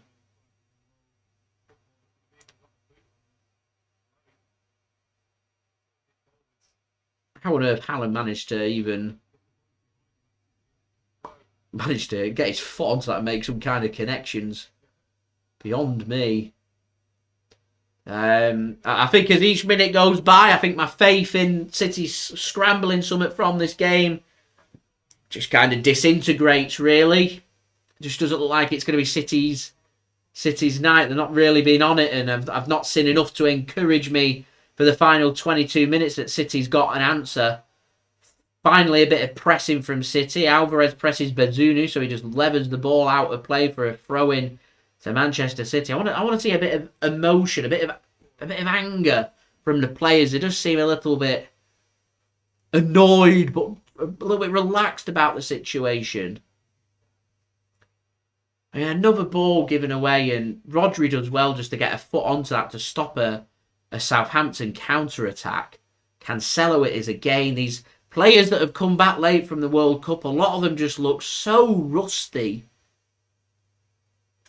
I think Man City are really struggling to get these players involved with the required minutes to get them back up to a level that they need to be at. As Ward-Prowse into a good position. Here's Walker-Peters.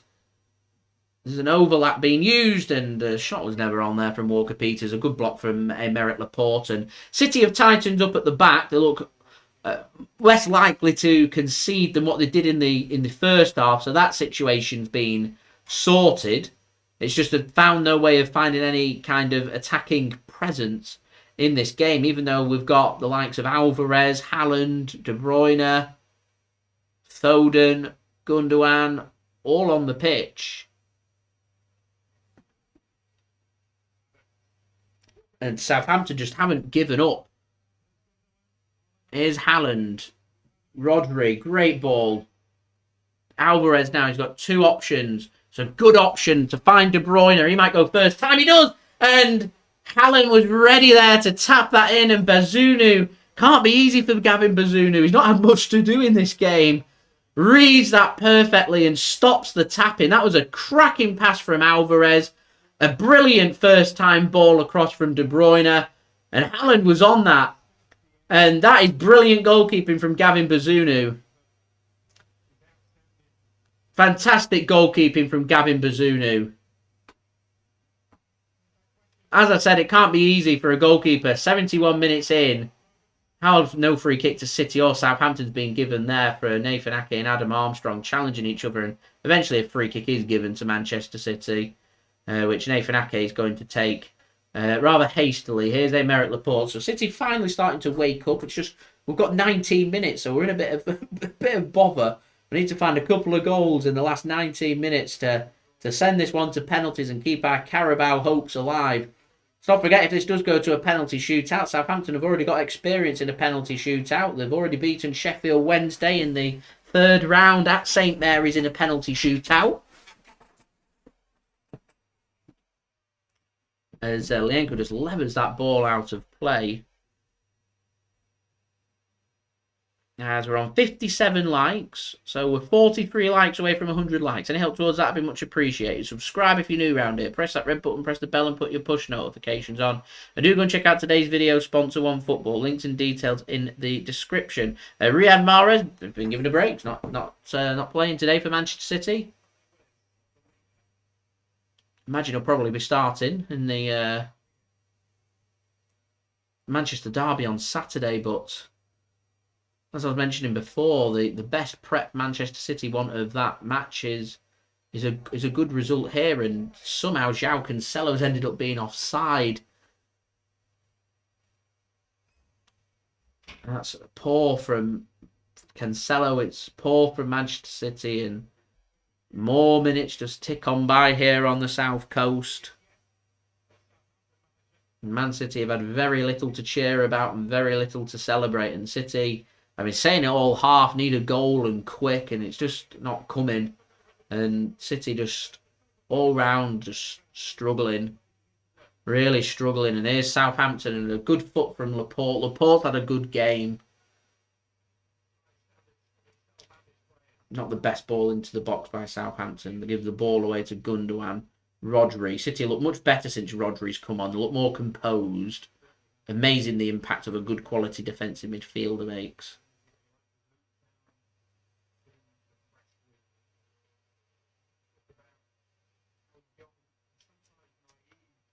Ake. That'll be a free kick for Manchester City.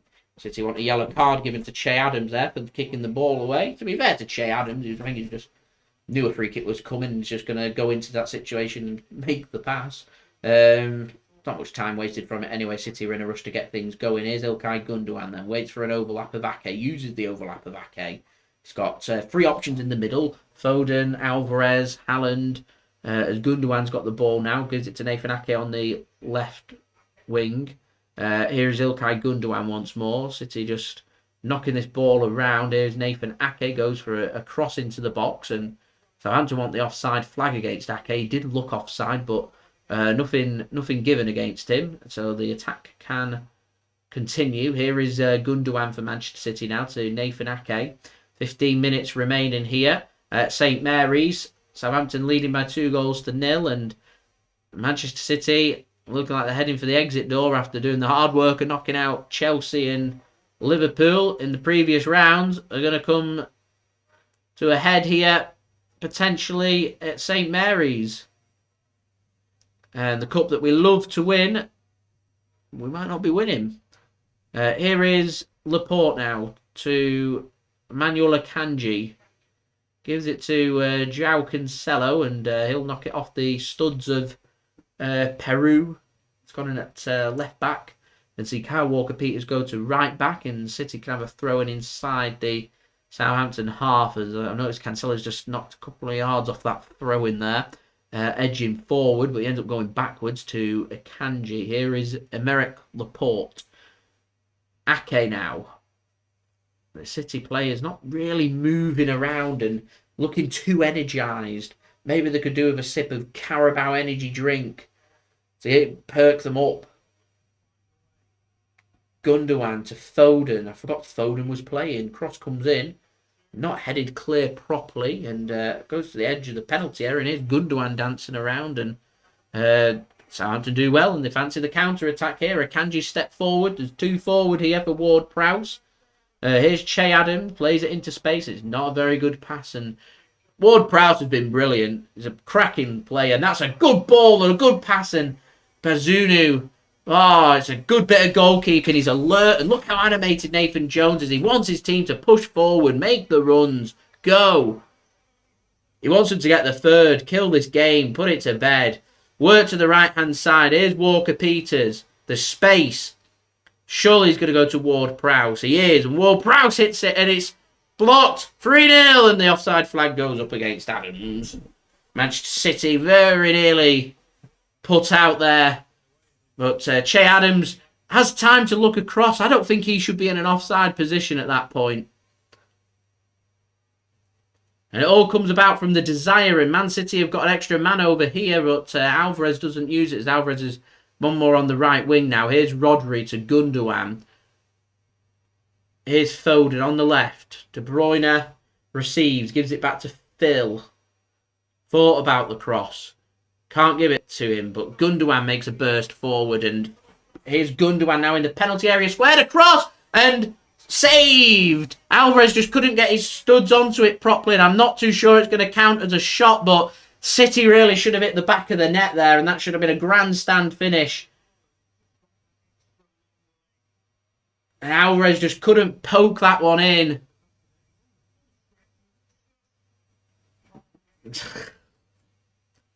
He's just not tall enough to get strength onto it. He was offside Adams before. That's better from City. Ake then to Foden. Oh, that's a good run from Foden. And Ward-Prowse does brilliantly well. Foden can't believe he's not got a free kick. He's not got a free kick because he's not gone down. Here's Ortega-Moreno now to Ake. More presence about Manchester City being shown. As we're now on 57 likes. 43 away from 100 likes.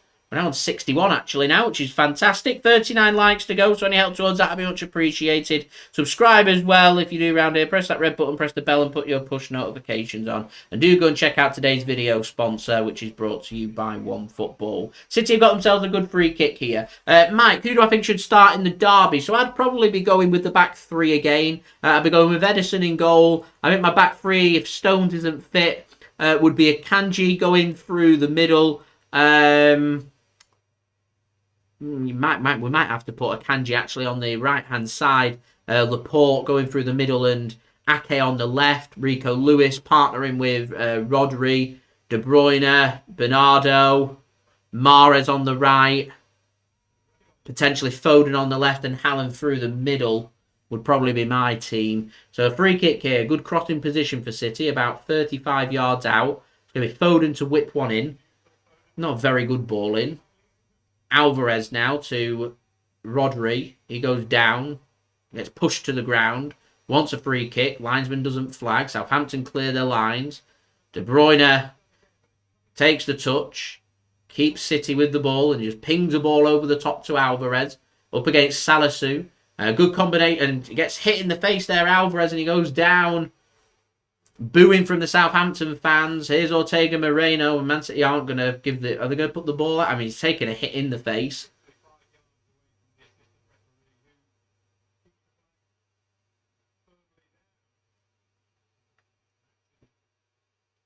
He got slapped in the face. There's not that much in it, to be honest. The slap in the face. Stops the momentum of Man City, though. We had the ball there. Alvarez is up. Slightly red in the face. Time running out for City then. It looks like we're going out. So we're in the script, and City got a massive game coming up against Arsenal in 2 and a bit weeks' time. Because if Arsenal end up knocking us out the FA Cup, there's no domestic cups for City this season if this stays the same. Foden to Ake, he goes down, wants a free kick. Not going to get one, and I don't think it was a free kick. I'm surprised Southampton kept that ball in play. It must have come off a Saints player. Thought they'd wanted the goal kick. Akanji gives it to De Bruyne. Here's Rodri now. Sensible. He's so sensible with the ball, Rodri. Such an important player. We don't lose this game if we have Rodri in this team at the starting 11, in my opinion. I don't mean that as disrespect to Kalvin Phillips. It's more as a compliment to Rodri and how good he is. Here's De Bruyne. Cross comes in. Headed clear. Only as far as Nathan Ake. Have a shot! Haaland can't win the header. Rodri tries to find somebody. Knocks forward and nobody in particular. And Bazunu collects. And it's just hopeful for Manchester City. It's just hopeful. It's just so poor. Just so poor. We're now 31 likes away from 100 likes, so any help towards that would be much appreciated. 31 to go.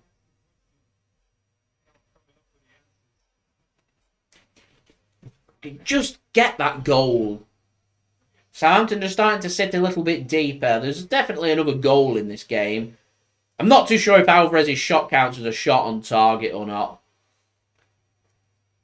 But if it doesn't, City have now gone 82 minutes without forcing a save from the keeper. As Southampton make another change. I think it might be their final change. Orsic is going to come on to make his debut for Adam Armstrong, like for like, really. Surprised Armstrong's gone off the pitch so quickly, but there we go. So Orsic comes on for his debut for Southampton. 7.5 minutes here for Manchester City to find a couple of goals, plus whatever's to be added on. I mean, realistically speaking, we could really do with scoring right now, really, if we want to get back into this cup tie. Here is Nathan Ake for Manchester City. City now kind of going all-out attack. All midfielders pushing up apart from Rodri. We've got the defenders back. Here's Foden back to Nathan Ake. Just need to keep some kind of shape to make sure they're not giving the ball away. Here's Akanji to De Bruyne, and there's just a little bit of space there for Cancelo, who manages to get City a throw-in.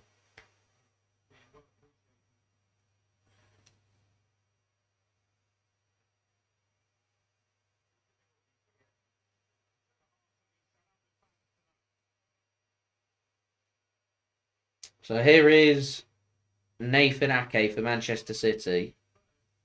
Gives the ball to Phil Foden.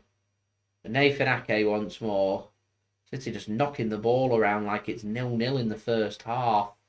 And just going back to goalkeeper Ortega-Moreno.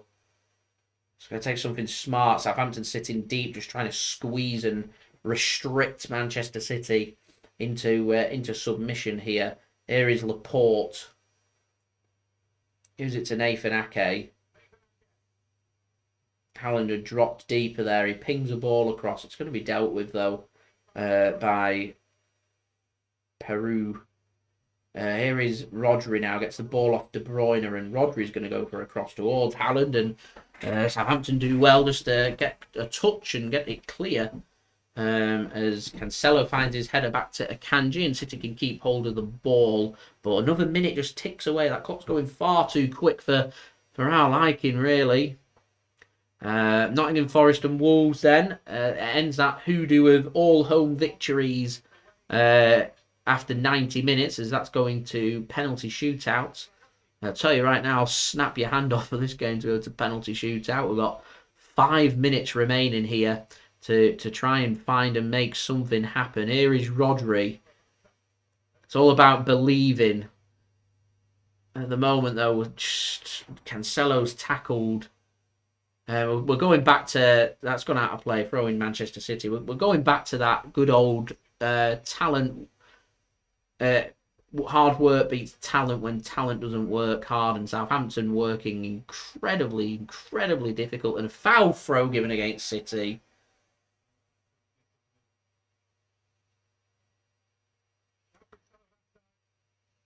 Cancelo with a foul throw. Pep Guardiola is not happy about it. I don't know if he's happy about the decision or with Cancelo. I'd have to see the throw in again, see if it was a foul throw or not. The whole Southampton bench were up, thinking it was done right in front of them. Long throw comes in from Southampton. Don't really understand their tactic. The ball's just given away, and Man City will knock that ball up. Header won by Southampton. City win the header and win that second ball battle, but Alvarez is surrounded out. And Southampton can come away with the ball and they get themselves a throw-in as well. City starting, I think, to get frustrated a little bit here now.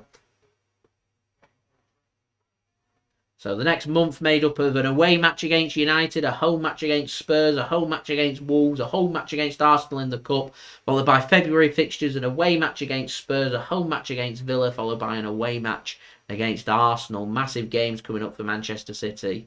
And we'd have 2 potential semi-final matches sandwiched between them as well. I just don't understand Man City's tactics of taking the Cup seriously against Chelsea and Liverpool, if they're thinking to themselves, a good chance here for us to rest some players if we can't be bothered with the Cup. Why get to the quarterfinals in the first place? I don't understand. Anyway, De Bruyne, not a great pass, but Ake will eventually pick that ball up a lot deeper than probably what he wanted to. Gundogan drops into space. Rodri's dropped into space. Here's Foden to Laporte. 3.5 minutes plus whatever's to be added on. And I'd expect, to be honest, I'd be expecting 5 or 6 minutes, but I don't think it'll be any more than 4. Here is Rodri now to Manuel Akanji. I think they should introduce the rulings from the World Cup. Start literally adding their minutes up that's been wasted. You're probably looking at 10 or 11 minutes. Cross comes in from City. It's deep and it's dealt with well by Southampton. I don't think these crosses are going to work. Headed clear again by Southampton as Foden knocks a ball in and Rodri has the ball. Plays it in towards Haaland. And I don't think he gets a touch on it. And Bazunu really glad that it just falls nicely into his hands there. Any touch from Haaland and that's a goal for Manchester City. It's a cracking ball from Rodri into Haaland. He just can't flick it. It's just above him. And they probably should have made a connection there, Haaland.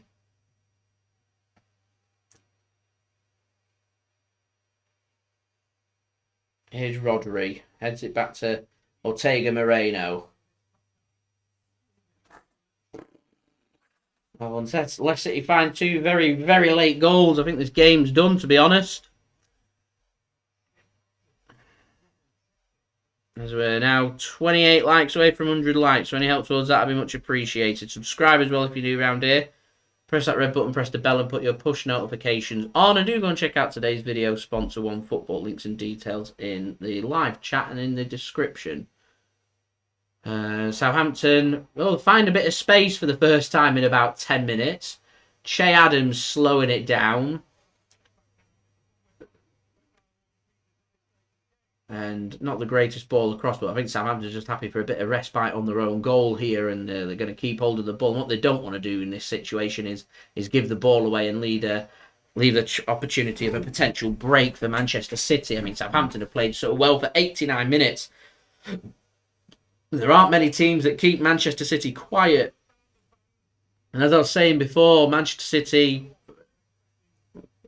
falling victim to, again, that rotated squad. And you look at it on paper and you think it's brilliant, but a little lack of match preparation and a bit of desire goes a long way, really. And Man City just look really disjointed first half. And that first half is why Manchester City are going to go out here today, unfortunately. Unless we see some kind of Carabao miracle.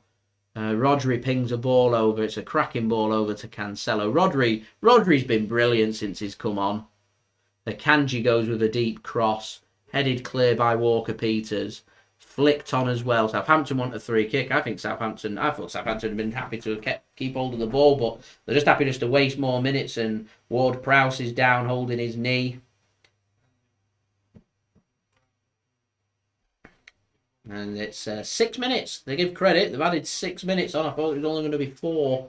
So 6 minutes for Southampton to hold on here, because it looks like Pep Guardiola's domestic record of 15 wins in the quarterfinals from 15 matches is going to be coming to an end here.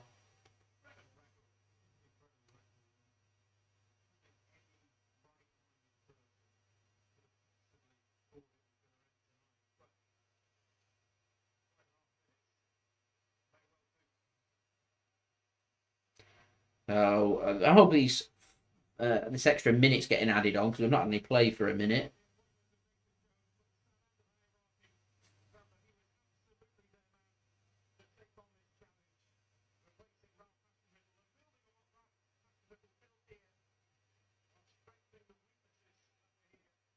Ball sent long by Southampton. Ake takes the touch, does well, keeps hold of the ball, gets a throw in for Manchester City.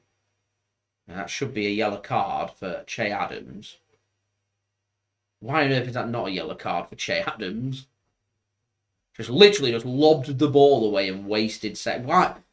If that isn't a getting rid of the ball to waste time, I don't know what is. Why on earth that isn't a yellow card, I have no idea. And ball given away here by Manchester City, and Southampton are just lining up to kill this game. And it's a brilliant tackle from Joao Cancelo.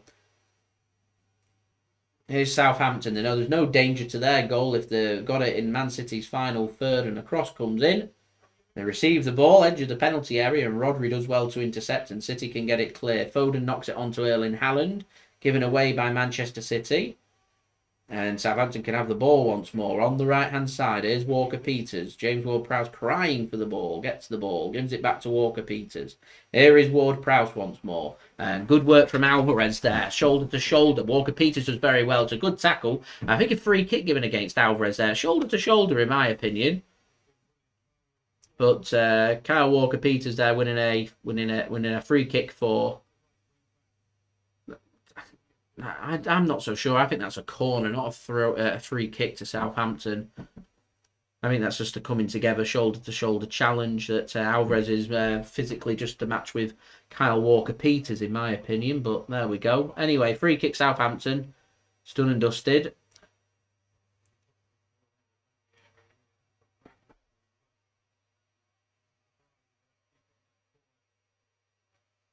Ward-Prowse then just passes it and just happy just to keep the ball here, really. Southampton. Best option to waste time is just keeping hold of the ball. Man City can't score if they don't have the ball, and they get themselves a throw in as well. And Southampton will look good. Southampton, fair credit to them. They look good.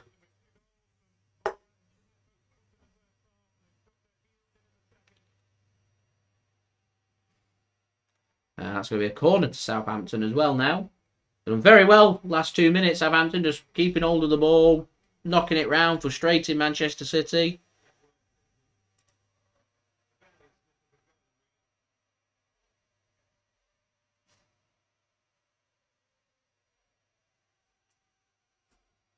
And Southampton fans in full voice. Massive shame there's loads of empty seats there. Not wanting to cheer the team on in the quarter-finals. Almost like some of the fans didn't believe that they could. It's a corner that, and it is.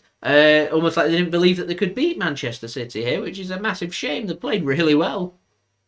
Fair credit to those that have turned up, but I'm amazed there's so many empty seats. Really, I'm sure it'll probably be sold out for the semi-final and the potential of reaching Wembley and reaching the final, but there we go. Man of the match. I don't normally give it to an opponent, but James Ward-Prowse probably right up there. If I had to give it to a City player, it'd probably be Laporte. He's looked pretty good for City. I think he's in contention to probably start the Manchester derby. Rodri's looked very good as well. Would probably be my two if I had to go for City. If I had to go for an opponent, James Ward-Prowse has looked very good. Nathan Ake then for Manchester City. Can City maybe just find a shot on target? Can we celebrate a shot on target? I will have my review video up for you guys before 11 PM. And then all focus is just going to move onto the derby, really. I think the sooner we forget about this shambles of a performance, probably the better. I think if Man City sort themselves out and come back and win at Old Trafford, we're probably going to sit here and say, worth it. I think that's the only way that today is justified, is if Man City win at Old Trafford on Saturday.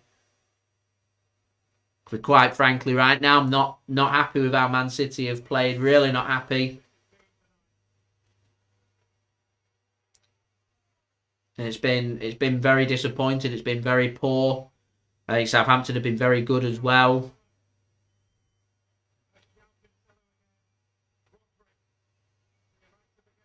Nottingham Forest have won on penalties, so there you go. It's going to be all home teams that have gone through. And Che Adams wins the ball there. And Kyle Walker-Peters, can they round this off? The 6 minutes are done. I think we just want the full-time whistle. And we do get the full-time whistle. There we go. It's Nathan Jones and his men that march on to the semi-final of the Carabao Cup. For Manchester City, we exit out of the competition that we all love. I was very excited for my trip to Wembley at the end of February. I love a trip to Wembley at the end of February, and it's there we go. It comes to an end. I think there's definitely plenty for Manchester City really to ponder and think about going into our big match at the weekend against Manchester United. Yeah, thanks very much for tuning in, Seamus, and everybody else. Much appreciated. I think we'll have the build up to the United game, of course. I mean, normally when Manchester City lose, I mean, if this was a Premier League game, I'd be absolutely seething right now. I'd probably be losing the plot, saying this and that. It's the League Cup. I mean, if there is going to be a competition where if Man City play poor and we lose, and it's going to have the least amount of effect on me, it probably would be the Carabao Cup, closely followed by the FA Cup. As I said, if Man City come back and we end up winning on Saturday against Manchester United in a very difficult Premier League clash, then I think Man City will be saying to themselves it's worth it, because we have a look at Arsenal. They're already out of the League Cup. We play each other in the FA Cup, and I imagine either team come out on top in that clash. I have a feeling both teams are probably going to heavily rotate for that match as well, and it'll almost be an indication of one team takes the FA Cup serious, the other team exits and focuses fully on the Premier League. And I'm hoping that today is going to be Man City not burning themselves out, and a full focus here goes onto the Premier League. And come May, if Man City end up winning the Premier League, then I'm not going to be too fussed about the Carabao Cup, and we'll go again next season. I mean, it does mean that the quadruple talk does come to an end, unfortunately, but c'est la vie, as they say. Yeah, thank you very much, everybody, for tuning in. Thank you very much for the kind comments. It is much appreciated. I'll give all my thoughts in my review video. For my overall very quick summary, Southampton very good, Manchester City very much below par. Take cup competition seriously is my thoughts. It's disappointing. I'm disappointed because, I mean, if we knocked out lower league clubs in the third and fourth round and go up against Southampton, we've just gone not bothered, then I probably wouldn't be as bothered as I am right now. But the fact that we've knocked out Chelsea and we've knocked out Liverpool suggests to me that Man City are bothered. But I don't know whether they've just underestimated Southampton, or whether they can't be bothered, or they've had a look at it and thought, we don't want a two-leg game sandwich between games. Against Arsenal, against Spurs away, and maybe that's had an impact on City.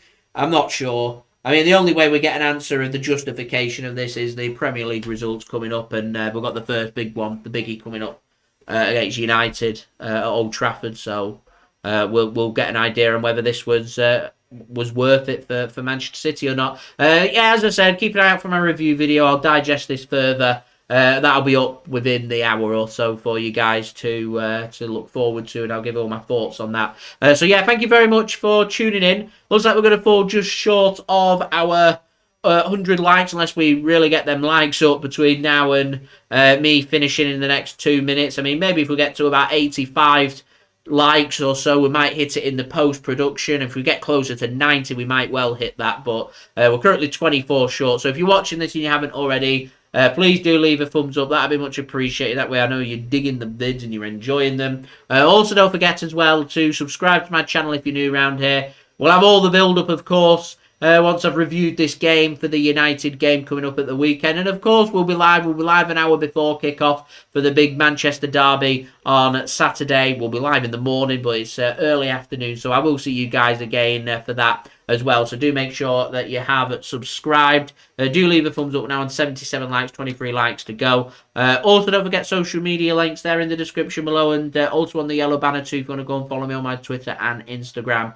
Email also in the description below too if you want to, and on the yellow banner too actually if you want to hit me up for any sponsorships for any videos or any general business inquiries. Also, don't forget as well, TikTok link in the description if you want to go and follow me on there. Let me know your thoughts while we're live for another minute or two. And also, don't forget as well to go and check out today's video sponsor, which is brought to you by One Football. Links and details there in the description. I will roll my promo video for you guys in just one moment. But One Football have provided all the full-time, half-time and pre-match analysis and everything for you guys to enjoy. So thank you everybody that has downloaded One Football and showed support to my channel and my sponsor. It's a free app to download where One Football will keep you up to date with all the latest football news, transfer news, the latest scores, results, statistics, live league tables, and all of your...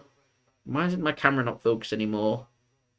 I don't know. We'll sort that out another day. But anyway, I'll keep you up to date with all your latest football news, transfer news, and everything. Go and check it out. Free app to download. Link is in the description. I'll roll my promo video one more time, and then we will end the live stream there.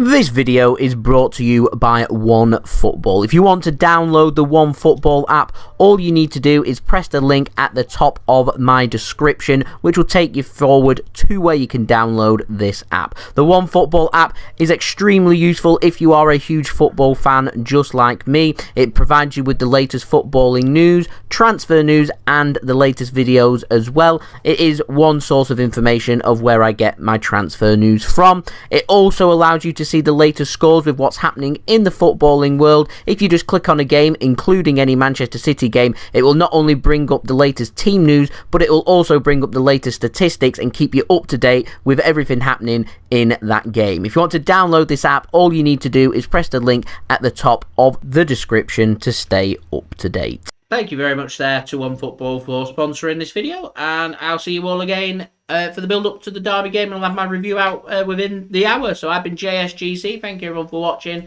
Thank you to everybody that's left a thumbs up. Thank you to everybody that's interacted with me today. Thank you to everybody that's downloaded One Football as well. And thank you everybody that's left donations and everything, showed love and support to my channel. It is much appreciated. I'll see you all again real soon. So I've been JSGC. Thank you everyone for watching. I hope everyone is safe and well. Peace. Ciao for now. Have a good evening, everybody.